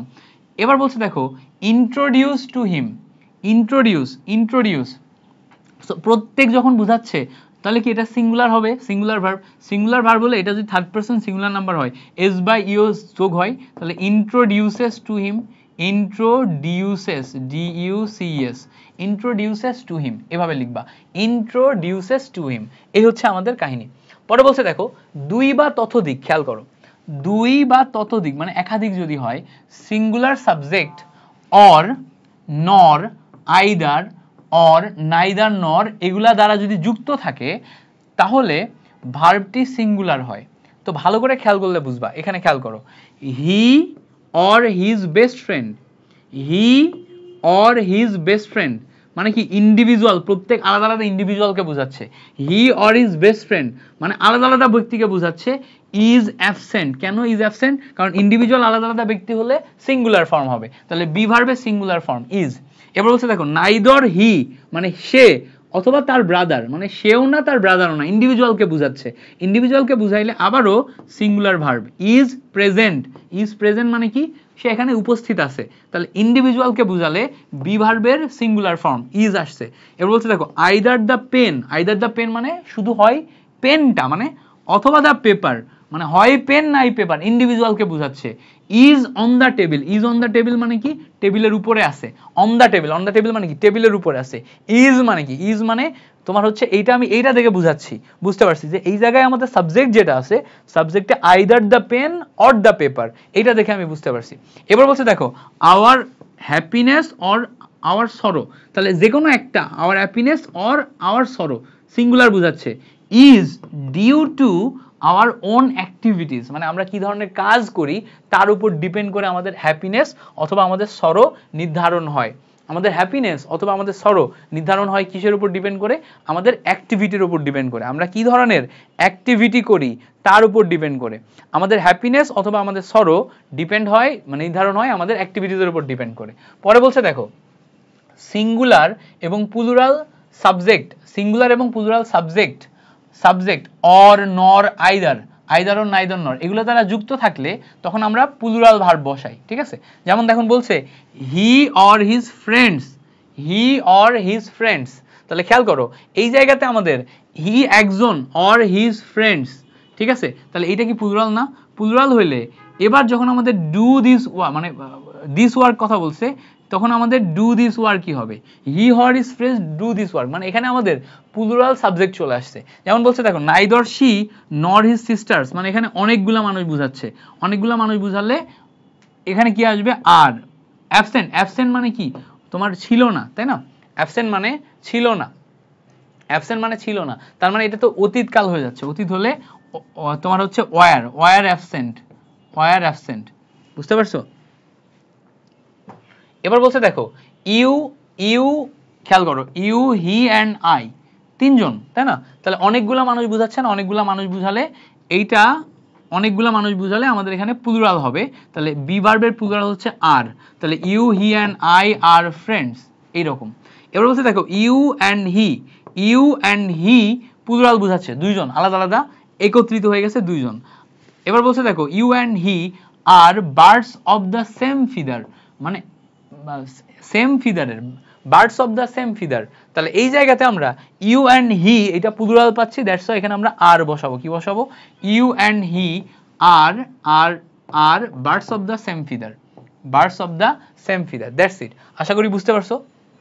এবার বলছে দেখো এই জায়গাতে খুব গুরুত্বপূর্ণ কয়েকটা ওয়ার্ড দেয়া আছে, যেমন বলছে এ নাম্বার অফ, মুখস্থ করবা, a lot of, majority of, a many, এই যে ওয়ার্ডগুলো আছে এই ওয়ার্ডগুলো যদি থাকে এই ওয়ার্ডগুলোর পরে আমাদের প্লুরাল নাউন হয়। যেমন দেখো বলছে a number of boys, a number of boys মানে অনেকগুলা বোঝাচ্ছে, তাহলে প্লুরাল নাউন হইলে তোমার কি হবে? আর হবে, are, are present there, a number of boys are present there, এখানে আর কেন? Be verb.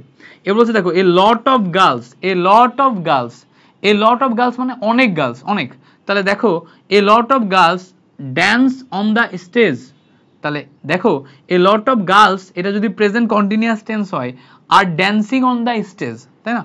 A lot of girls are dancing on the stage, আর যদি প্রেজেন্ট ভার্ব হয় তাহলে শুধু ড্যান্স, শুধু ড্যান্স অন দ্য স্টেজ, আর যদি পাস্ট হয় তাহলে a lot of girls was dancing on the stage, এরকম না, were dancing on the stage. Okay, the majority of the students মানে কি, অনেক স্টুডেন্টস, তাহলে এরপরে কি ভার্ব যেটাই নিবা তুমি প্লুরাল ভার্ব হবে। Majority of the students do this work, বুঝতে পারছো? এইভাবে আমরা চিন্তা করব।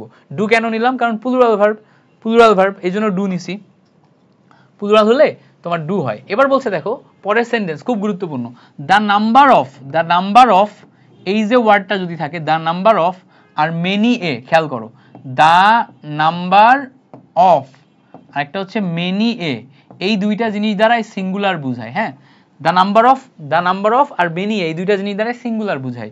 এবার বলছে দেখো দ্য নাম্বার অফ স্টুডেন্টস, দেখে স্টুডেন্টস মানে প্লুরাল মনে হইতেছে, বাট দ্য নাম্বার অফ আছে না, এটা দ্বারা কাউন্টিং বুঝায়, মানে একটা কাউন্টিং বুঝায়। কাউন্টিং মানে কি সিঙ্গুলার, কাউন্টিং করা singular, but the number of students plural, but counting আমি একবার করতেছি, তো কাউন্টিং সিঙ্গুলার। তাহলে বলছে the number of students is 500, is কেন, বি ভার্ব, এজন্য ইজ, সো কাউন্টিং আমি করছি সিঙ্গুলার, এটা দিয়ে কাউন্টিং বুঝাচ্ছে।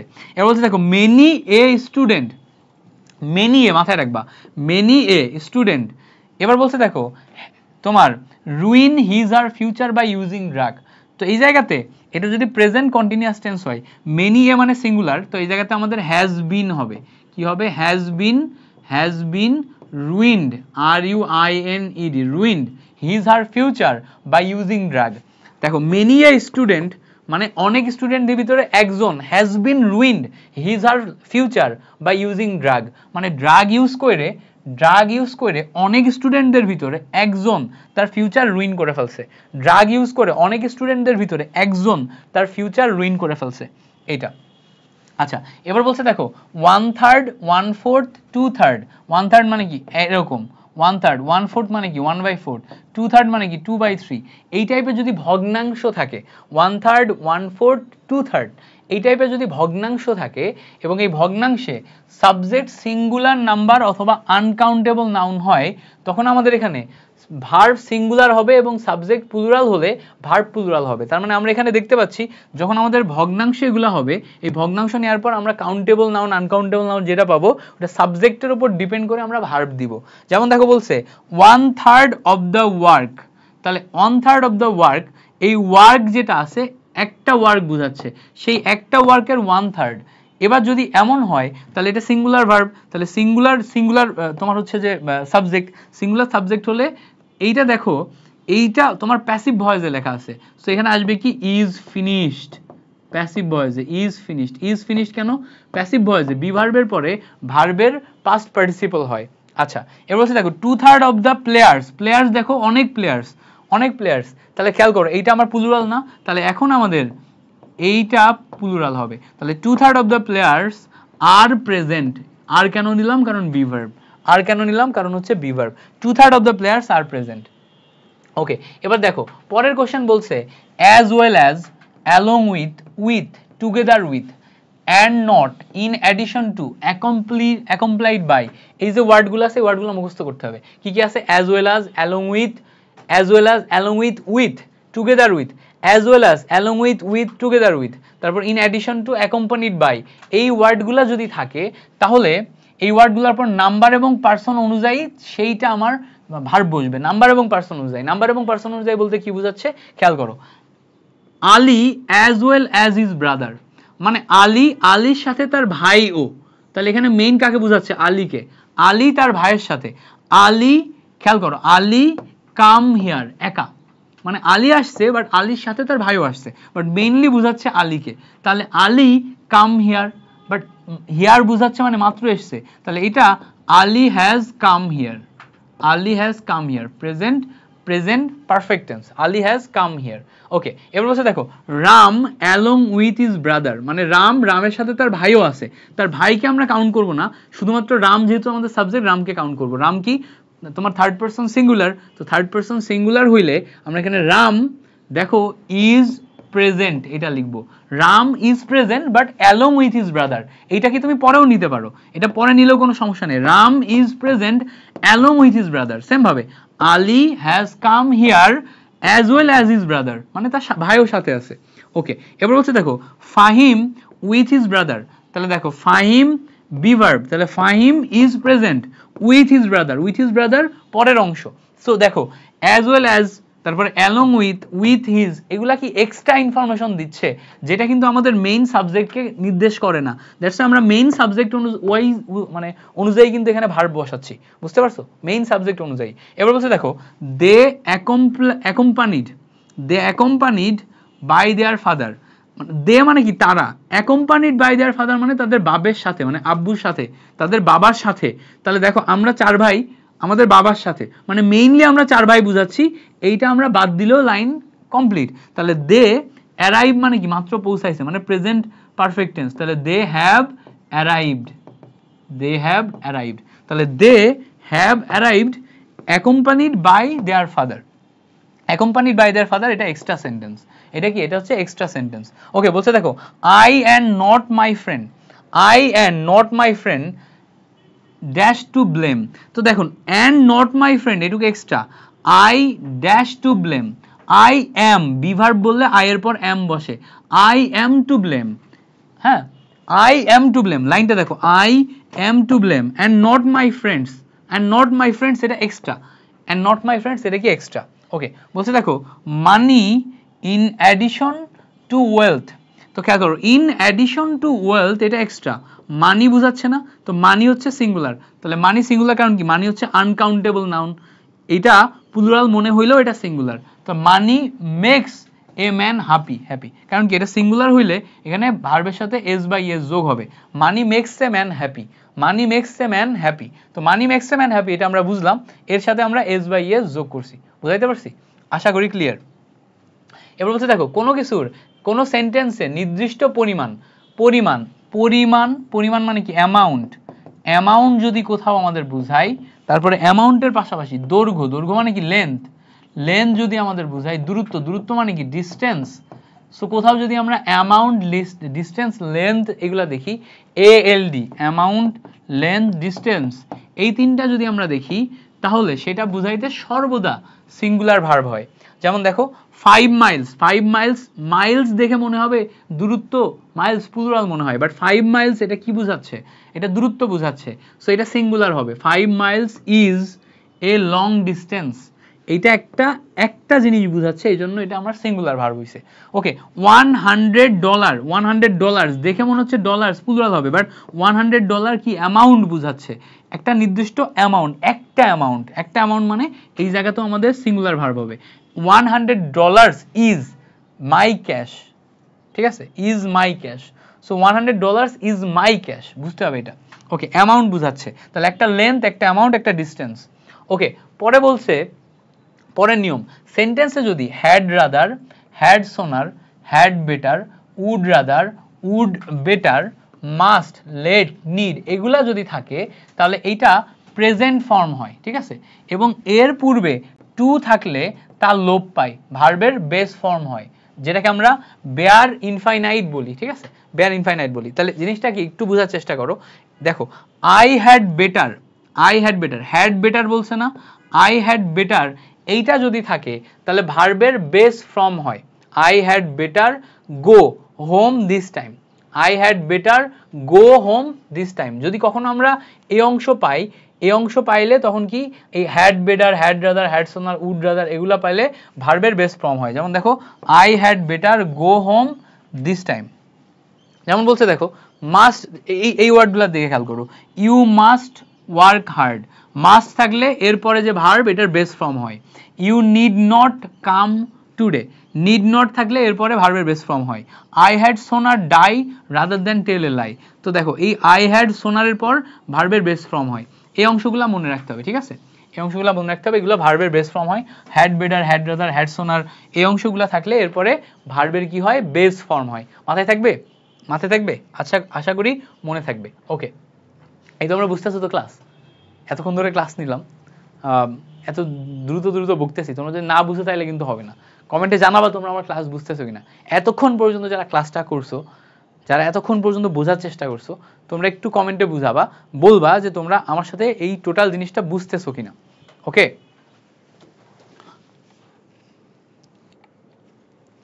সো চলো আমরা পরের নিয়ম দেখি।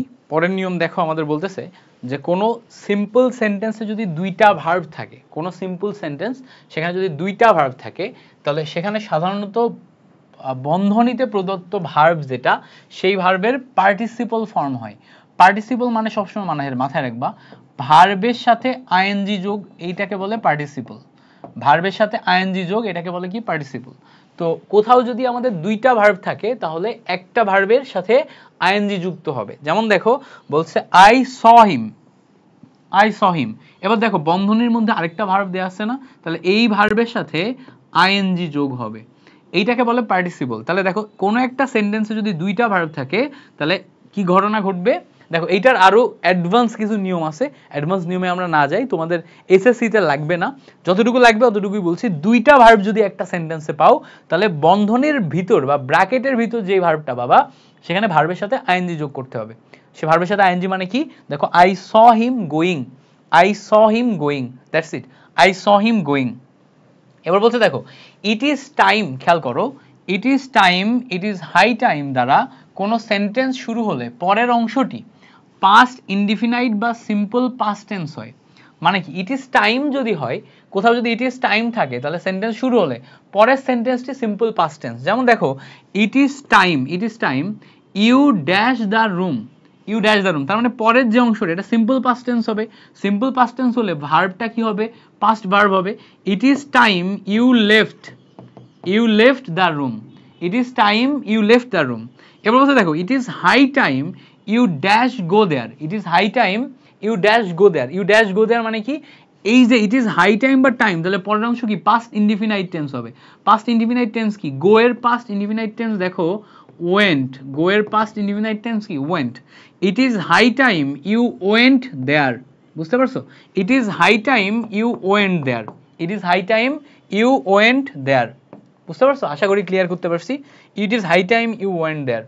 এবার বলছে দেখো আই উইশ আই ফ্যান্সি, খেয়াল করো, আই উইশ আই ফ্যান্সি দ্বারা কোনো কাজ শুরু হলে, খুবই ইম্পর্টেন্ট একটি নিয়ম, যখনই তুমি আই উইশ আই ফ্যান্সি এই দুইটা ওয়ার্ড দ্বারা কোনো বাক্য শুরু করবা, এই বাক্য শুরু করলে ক্লসের মাঝখানে মানে দুইটা সেন্টেন্সের আলাদা আলাদা অংশ, ক্লসের মাঝখানে যদি অ্যাজ ইফ অ্যাজ থ্রো থাকে, অ্যাজ ইফ অ্যাজ থ্রো ওয়ার্ডটার দিকে খেয়াল করো, আমি শুরু করছি আই উইশ দিয়ে, এবার ক্লসের মাঝখানে I as if as though যদি থাকে, তাহলে পরের অংশ যেটা আছে সেটা পাস্ট ইনডিফিনাইট হয়, মানে বি ভার্ব যদি মূল ভার্ব হিসেবে ব্যবহার করা হয় সকল ক্ষেত্রে ওয়ার বসে। তাহলে পাস্ট ইনডিফিনাইট মানে কি? খেয়াল করো দুইটা নিয়ম এখানে, মেইনলি দুইটা নিয়ম। দেখো আই উইশ বলছে না, I wish I dash swim, তো এটা আমার আই উইশ থাকলে পরেরটা পাস্ট ইনডিফিনাইট হবে। তো এই সুইমটা তুমি যদি করো, এই সুইমটা তখন তোমাকে কুড সুইম করতে হবে, I could swim, I wish I could swim, I could swim করলে এটা পাস্ট ইনডিফিনাইট হয়ে গেছে, বুঝতে পারছো? I could swim. Same here, I wish today dash dash Friday, I wish today dash Friday. তো খেয়াল করো যখনই আই উইশের পরে যদি পরের সেন্টেন্সে বি ভার্ব হয়, খেয়াল করো এটা নিয়ম, যদি আই উইশের পরে পরের সেন্টেন্সে বি ভার্ব হয় তাহলে এখানে ওয়ার বসে, এটা একদম নিয়ম। I wish today were Friday, I wish today were Friday. তো এখানে আই উইশের পরে দেখো একটা ক্লস হইছে, এই যে ক্লসটা হইছে, এই ক্লসে যদি বি ভার্ব থাকে আই উইশের পর, আই ফেন্সির পর, তাহলে বি ভার্ব থাকলে সেটা ওয়ার বসবে, আর যদি বি ভার্ব না থাকে তাহলে পাস্ট ইনডিফিনাইট বসবে। পাস্ট ইনডিফিনাইট যেমন দেখো আই কুড সুইম করছি একটা, বুঝতে পারছো? এবার হচ্ছে দেখো আই ফেন্সি আই ড্যাশ, তাহলে past indefinite I turned a trifle pale, turn মানে কি? TURNED, turn, I turned a trifle pale, বুঝতে পারছো? এবার বলছে দেখো he speaks as if as though he, এবার বি ভার্ব বলছে না, সো এখানে খেয়াল করো এই যে এখানে আমরা এই যে অ্যাজ ইফ অ্যাজ থ্রো বা I wish I fancy use করছি, তার মানে বি ভার্ব থাকলে কি ঘটবে? ওয়ার ঘটবে, বি ভার্ব থাকলে কি ঘটবে? ওয়ার ঘটবে। So he speaks as if as though he were mad, he speaks as if as though he were কি? হি ওয়ার ম্যাড, মাথায় রাখতে হবে, he speaks as if as though he were mad.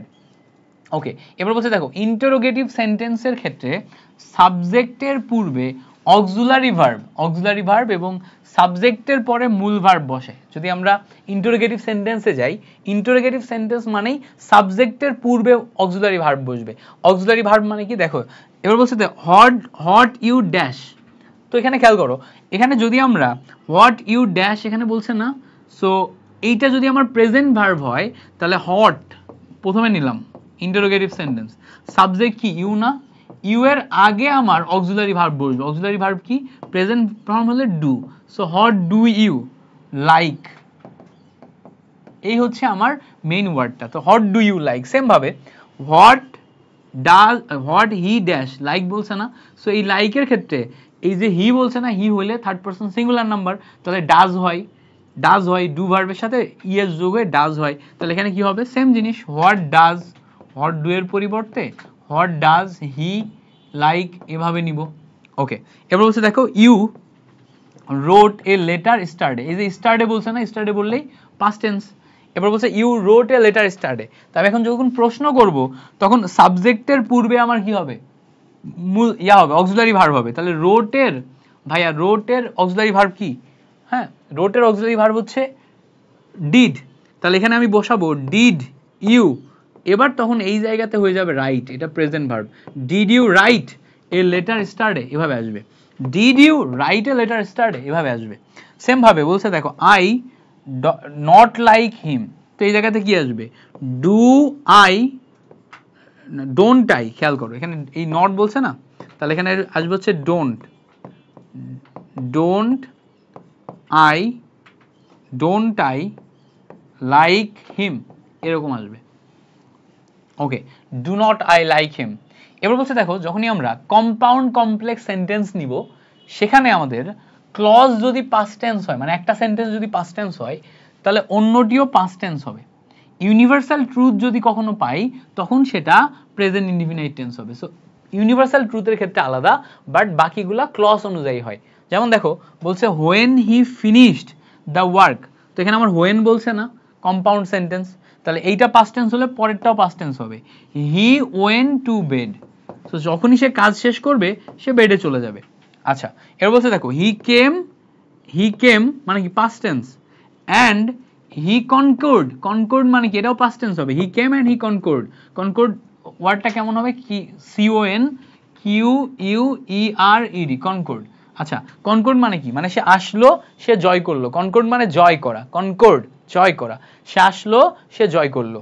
আচ্ছা, এবার বলছে দেখো he said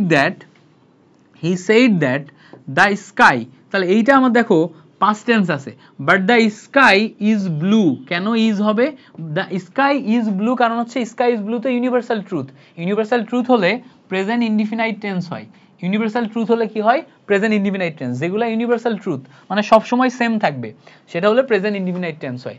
এবার বলছে দেখো উড দ্যাট মানে কি, উড দ্যাট হচ্ছে একটা ওয়ার্ড, উড দ্যাট এর পরে সাবজেক্টের ভার্ব পাস্ট ফর্ম হয়, সো উড দ্যাট যদি কোথাও পাও এরপরে সাবজেক্টের ভার্ব পাস্ট ফর্মে হয়। যেমন দেখো এখানে আমরা উড দ্যাট পাইছি না, এরপরে সাবজেক্টের যে verb would that I fly থেকে কি হবে, উড দ্যাট আই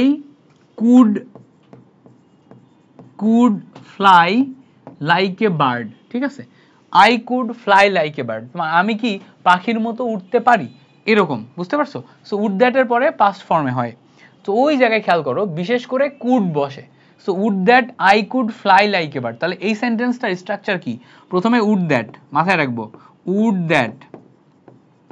দ্যাট, এবার বলছে দেখো উড দ্যাট এর পরে আই নিছি মানে উড দ্যাট এর পরে সাবজেক্ট, তারপরে কুড তারপরে V1 তারপরে বাকিটা, তাহলে দেখো উড দ্যাট আই সাবজেক্টের জায়গায় আই এরপর কুড, এবার V1 মানে কি fly, so would that I could fly like a bird. Okay, এরপরে বলছে দেখো পরের যেই সেন্টেন্সটা সো দ্যাট খেয়াল করো যদি কখনো সো দ্যাট থাকে, সো দ্যাট তারপরে যদি কখনো ইন অর্ডার দ্যাট থাকে, সো দ্যাট মানে যাতে, ইন অর্ডার দ্যাট মুখস্থ করবা, ইন অর্ডার দ্যাট মানে এটাও যাতে ওই টাইপের অর্থই প্রকাশ করে। এই দুইটা ক্লজ যদি আমরা পাই, এই দুইটা ক্লজের ক্ষেত্রে দ্বিতীয় ক্লজে সেন্টেন্স অনুযায়ী ক্যান কুড মে মাইট বসে, কখনো ক্যান কুড বসে কখনো মে মাইট বসে, এরপর ভার্বের প্রেজেন্ট ফর্ম হয়, ভার্বের কি হয় প্রেজেন্ট ফর্ম হয়। যেমন দেখো the students studied delightedly so that, তো এখানে ভালো করে খেয়াল করো এটা পাস্ট টেন্স না, স্টাডিড, স্টাডিড পাস্ট টেন্স না, তাহলে পরেরটাও পাস্ট টেন্স হবে। The students studied delightedly, so that পরেরটাও পাস্ট টেন্স হবে দে সেকিউরড, ঠিক আছে, এটা পাস্ট টেন্স হলে পরেরটাও পাস্ট টেন্স। আচ্ছা, দে secured scholarship, they secured scholarship, so এখানে SECURED, secured scholarship। পরে বলছে দেখো the president speaks loudly, the president speaks loudly, loudly তাহলে এই জায়গায় speaks present tense না, in order that the audience can hear him clearly, audience যেন তাকে শুনতে পারে, এই জায়গায় ক্যান হিয়ার বসাচ্ছি না, can here present tense, so এই সাইড প্রেজেন্ট হলে ওই সাইডও প্রেজেন্ট হবে। এটা কোন ক্ষেত্রে, যখন আমি so that, in order that নিব, তখন প্রথম অংশ প্রেজেন্ট হলে পরের অংশ প্রেজেন্ট হবে, এটা মাথায় রাখবো। আচ্ছা, পরে বলছে দেখো অ্যাজ সোন অ্যাজ, এই যে নিয়মটা, যদি কখনো আমরা অ্যাজ সোন অ্যাজ এটা পাই, তাহলে অ্যাজ সোন অ্যাজ পাইলে কমপ্লেক্স সেন্টেন্স আরম্ভ হলে সেন্টেন্সটির উভয় ক্লজ পাস্ট ইনডিফিনিট বা সিম্পল পাস্ট টেন্স হয়। সো অ্যাজ সোন অ্যাজ দিয়ে যদি আমরা সেন্টেন্স আরম্ভ করি, উভয় সেন্টেন্স আমাদের পাস্ট টেন্স হবে। যেমন দেখো অ্যাজ সোন অ্যাজ দিয়ে আরম্ভ হয়েছে, so I dash about her, তাহলে পাস্ট ইনডিফিনিট মানে আই থট, থিং থেকে থট, থিং মানে চিন্তা করা, THOUGHT, I thought about her, I called, she called me, ঠিক আছে। As soon as I thought about her মানে যখনই আমি তার কথা চিন্তা করলাম সে আমাকে কল করলো। As soon as I thought about her, যখনই আমি তার কথা চিন্তা করলাম সে আমাকে কল করলো, শি কল্ড মি, ঠিক আছে। এই হচ্ছে আমাদের বেসিক কাহিনী। পরে বলছে দেখো সিন্স যুক্ত সেন্টেন্সের প্রথম অংশে যদি প্রেজেন্ট ইনডিফিনাইট টেন্স বা প্রেজেন্ট পারফেক্ট টেন্স থাকে, তাহলে সিন্সের পরের অংশ পাস্ট পারফেক্ট হয়। যেমন দেখো সিন্সের প্রথম অংশ it is many years since, পরের অংশ পাস্ট ইনডিফিনাইট হয়, বলছে আই ওয়েন্ট অ্যাব্রোড, এরকম, বুঝতে পারছো? সো এটা আমাদের অতটা প্রয়োজন নেই। এখন আমরা এক্সারসাইজে আসবো, এক্সারসাইজে এসে আমরা কিছু এক্সারসাইজ করব। চলো আমরা কয়েকটা এক্সারসাইজ করি। এক্সারসাইজের ক্ষেত্রে আমাদের উপরে এরকম বিভিন্ন ক্লু দেয়া থাকবে, ক্লুগুলা ব্যবহার করে আমাদের লাইনগুলা ফিল করতে হবে। সো মেইনলি তুমি নিয়ম যেগুলা শিখে আসলা, যেই 30-32টা নিয়ম শেখাইলাম, 32টা নিয়ম শিখে আসার পর এক্সারসাইজ যদি তুমি না করো তাহলে তুমি কিছুই পারবা না। সো তোমাকে বারবার এক্সারসাইজ প্র্যাকটিস করা লাগবে। এখন এক্সারসাইজ প্র্যাকটিসের ক্ষেত্রে কি করব দেখো, বলছে rivers generally dash from mountain or a lake. So rivers generally কিছু একটা থেকে তৈরি, রিভার্স মানে নদী, কিছু একটা থেকে তৈরি, তার মানে এখানে কোন ওয়ার্ডটা পারফেক্ট খেয়াল করো তো, থ্রো, লিভ, অরিজিনেট। তাহলে খেয়াল করো রিভার্স জেনারেলি অরিজিনেট বুঝবে না, অরিজিনেট। এইবার খেয়াল করো এই জায়গায় অরিজিনেটেড হবে না অরিজিনেট হবে, দেখো এইটা কিন্তু একটা জেনারেল স্টেটমেন্ট মানে প্রেজেন্ট টেন্সে হবে। সো এটা একটা প্রেজেন্ট টেন্স, জেনারেলি ওয়ার্ড দেখেই বোঝা যাচ্ছে, জেনারেলি ওয়ার্ড দেখে আমরা কি চিন্তা করি, present indefinite tense. So rivers generally তার মানে প্রেজেন্ট টেন্স। এবার অরিজিনেট, প্রেজেন্ট টেন্স অরিজিনেট না অরিজিনেটস, দেখো রিভার মানে অনেকগুলা রিভার হইলে এখানে আমরা প্রেজেন্ট টেন্স অনেকগুলা রিভার হইলে এখানে আমরা তোমার প্লুরাল ভার্ব নিব, তাহলে অরিজিনেট বসাইলাম। From a mountain or a lake, এবার বলছে they dash very much important to our existence. তো খেয়াল করো এখানে দে ড্যাশ, তার মানে কি দে এই জায়গায় কিছু একটা বসাতে হবে যেইটা মানে এই অংশের জন্য important. They are very much important for our existence and economy. So এখানে আমরা বিভার্ব দিতে পারি, দে আর, ঠিক আছে। সো দে আর, দে এর পরে আর বসাইলাম, they are very much important for our existence and economy. আচ্ছা আজান দিচ্ছে, আজানের পরে করি, আজানের পরে বাকি রেকর্ড করি।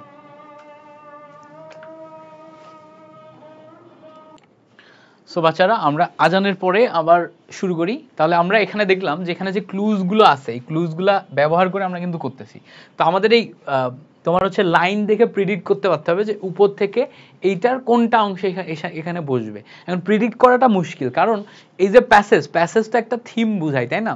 এই থিমটা যদি তোমার মাথার ভিতর না থাকে তাহলে বোঝা মুশকিল। সো আগে তোমাকে প্যাসেজের থিম জানতে হবে, যেমন রিভারের এই থিমটা আমি জানি, সো আমার জন্য প্রিডিক্ট করা ইজি হচ্ছে। থিম জেনে কোন জায়গায় অ্যাপ্রোপ্রিয়েট ওয়ার্ড কোনটা সেটা বোঝার পরে তারপরে না তুমি রাইট ফর্ম আর ভার্বস চিহ্নিত করতে পারবা। সো আগে তোমার থিমটা জানতে হবে। সো ইংলিশ জানা আর থিম জানা একই কথা। তার মানে বলছে দেখো they are very important for our existence and economy, but unfortunately we are dash our rivers by throwing industrial and domestic waste। তার মানে we are something, আমরা কিছু একটা করতেছি, কি করতেছি দেখো, we are pollute মানে কি দূষিত করা, we are আর এর পরে যখন pollute ওয়ার্ডটা দিব তাহলে এটা কি present continuous tense, POLLUT polluting, তাহলে ভার্বের সাথে ing যোগ হবে। we are polluting our rivers and throwing industrial and domestic waste, বুঝতে পারছো? এরপরে বলছে দেখো most of the industries dash waste treatment plant। তো এখানে আমাদের দেখো have verb দেয়া আছে, most of the industries do not have, অধিকাংশ ইন্ডাস্ট্রি ডোন্ট হ্যাভ, এই ওয়ার্ডটা বসাতে হবে। অধিকাংশ ইন্ডাস্ট্রিজ যেগুলো আছে, most of the industries do not have মানে নেই তাদের নেই ওয়েস্ট ট্রিটমেন্ট প্ল্যান্ট মানে হচ্ছে যে সমস্ত ওয়েস্টগুলা তৈরি হয় এগুলাকে ট্রিটমেন্ট করে নতুন করে ব্যবহার উপযোগী করার জন্য একটা প্ল্যান্ট থাকতে হয়, এটাকে বলা হচ্ছে ওয়েস্ট ট্রিটমেন্ট প্ল্যান্ট। সো সেই ওয়েস্ট ট্রিটমেন্ট প্ল্যান্ট নেই, ওয়েস্ট মানে কি, ওয়েস্ট মানে আবর্জনা। এর ফলে যেটা হচ্ছে দিস কাইন্ডস অফ ইন্ডাস্ট্রিজ, এই ইন্ডাস্ট্রিজগুলো আর ড্যাশ লিকুইড ওয়েস্ট, তাহলে এই টাইপের ইন্ডাস্ট্রি যেগুলো আছে এগুলা দেখো রিলিজ একটা ওয়ার্ড আছে না, এই রিলিজ ওয়ার্ডটা এখানে বসাতে হবে। রিলিজ মানে মুক্ত করা, মানে পানির ভিতর মুক্ত করে, রিলিজ RELS। এবার খেয়াল করো এখানে আর দিছি না, আর দিলে প্রেজেন্ট কন্টিনিউয়াস টেন্স, তাহলে এখানে releasing, these kinds of industries are releasing liquid wastes directly and continuously dash the water। এবার দেখো এখানে আমরা কি করব, রিলিজিং কন্টিনিউয়াসলি, এখানে আর যে ওয়ার্ডগুলো আছে সেই ওয়ার্ডগুলোর ভিতরে থ্রোয়িং দ্য ওয়াটার, থ্রোয়িং দিব নাকি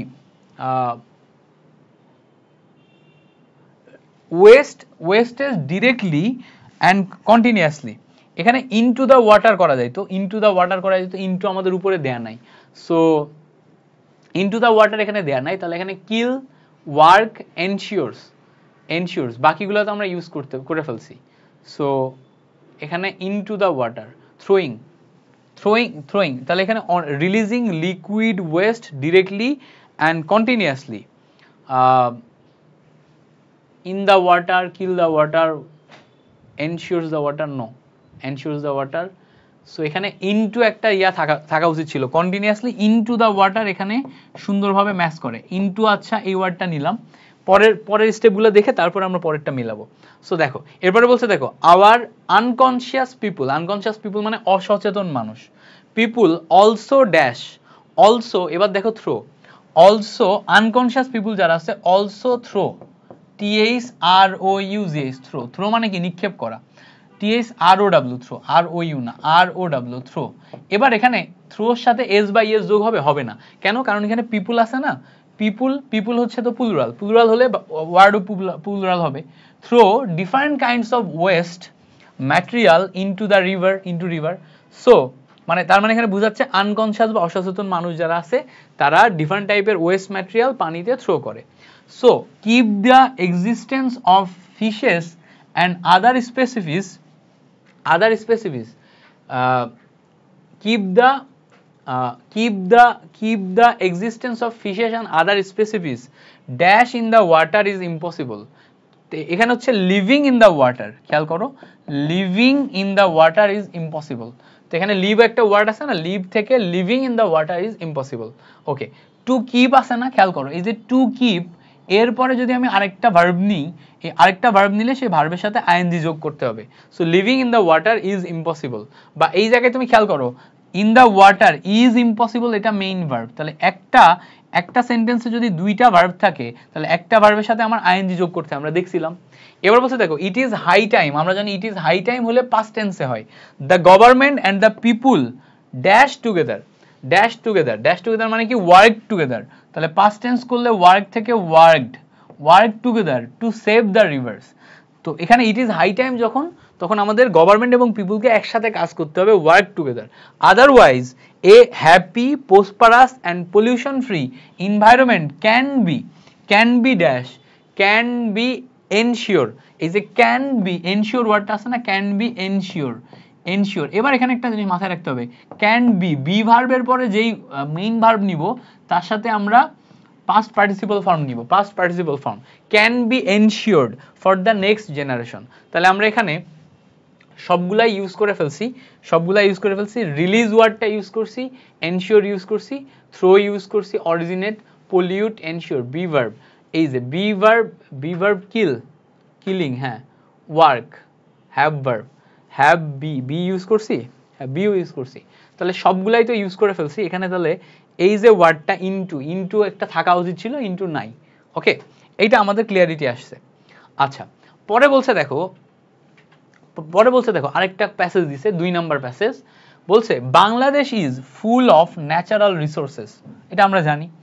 the prosperity of the country dash on the proper utilisation of this resources. So the prosperity of the country, এই জায়গায় ডিপেন্ডস ওয়ার্ডটা আসবে। আমি থিমটা জানি, এই জন্য ওয়ার্ডটা সিলেক্ট করে ফেললাম। এবার ডিপেন্ড যেটা, ওটা নর্মাল ওয়ার্ড ছিল, but the prosperity of the country আমরা নিব না, আমরা দ্য প্রসপারিটির দিকে খেয়াল করবো। অফ দ্য কান্ট্রি হচ্ছে এক্সটেনশন ওয়ার্ড, দ্য প্রসপারিটি মানে সিঙ্গুলার, তাই না? সিঙ্গুলার হলে ডিপেন্ডস, এস বাই এস যোগ হবে, depends on the proper utilisation of the resources.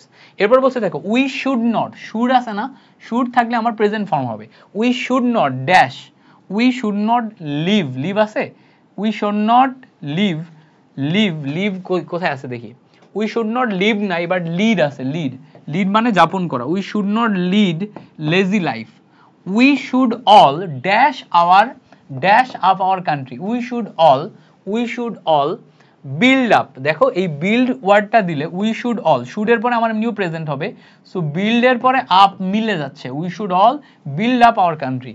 For this reason we have to dash hard, তো we have to work hard, have to এর পরে ভার্বের প্রেজেন্ট ফর্ম বসে, টু এর পরে ভার্বের প্রেজেন্ট ফর্ম বসে, so we have to work hard. এবার বলছে দেখো, no nation can prosper without industry, we should dash that, we should dash that, we should remember, শুডের পরে তো আবার present form, we should remember that, এই লাইনটা তো একটা universal line, we should remember that industry is the key to success. আচ্ছা, পরে বলছে দেখো, if we dash the days away, if we idle মানে কি, লেজি ভাবে অবস্থান করা, ইফের পর এটা যদি প্রেজেন্ট টেন্স নিই, পরেরটাও প্রেজেন্ট টেন্স হবে। If we idle the days away, মানে আমরা এই ডেজগুলোকে যদি আইডল বা অলস ভাবে যাপন করি, তাহলে উই ড্যাশ বিহাইন্ড মানে কি, ল্যাগ শব্দটা দেয়া আছে, we lag behind, so if we idle the days away we lag behind. The nation that তোমার হচ্ছে যে the nation that follow industries, follow নি, the nation that follow industries reach মানে পৌঁছানো, reach the pinnacle of development, so we should dash them। আচ্ছা, we should follow them, এই ফলোটা এখানে বসবে, we should follow them, the nation that dash the industries, the nation and that, এখানে আবার একটা word কম পড়ছে নাকি, the nation that reach, lead, follow, idol, be, the nation that have idol, work industries না, so the nation that have industries দেয়া যেতে পারে, the nation that have industries reach the pinnacle of development, এভাবে। So এখানেও maybe একটা word কম আছে। So এই ছিল আমাদের মোটামুটি রাইট ফর্ম অফ ভার্বেস, একদম ফুল ক্লাস। আশা করি ফুল ক্লাসটা তোমরা একদম A to Z বুঝতে পারছো। সুন্দর মতো আমরা এই ক্লাসটা নেওয়ার চেষ্টা করছি। তোমরা ফিডব্যাক দিও ক্লাসটা কেমন লাগছে, যদি ভালো লেগে থাকে তাহলে রাইট ফর্ম অফ ভার্বসের উপর আরও কিছু প্র্যাকটিস করানো যেতে পারে, because practice makes a man perfect. তুমি এইটার উপর যত বেশি প্র্যাকটিস করবা তত বেশি তুমি করবা। সো কমেন্টে জানাও যারা এই পর্যন্ত ক্লাস করছো যে আরও বেশি প্র্যাকটিস চাও কিনা, তাহলে আমরা রাইট ফর্ম অফ ভার্বসের উপর আরও 20-25টা প্র্যাকটিস করাই দিব, তাহলে তোমাদের আর কখনো ভুল হবে না, বোর্ডের কোশ্চেন প্র্যাকটিস করলেই তোমার ক্লিয়ার হয়ে যাবে। Okay, thank you so much for watching this class. পরবর্তী ক্লাসে দেখা হচ্ছে।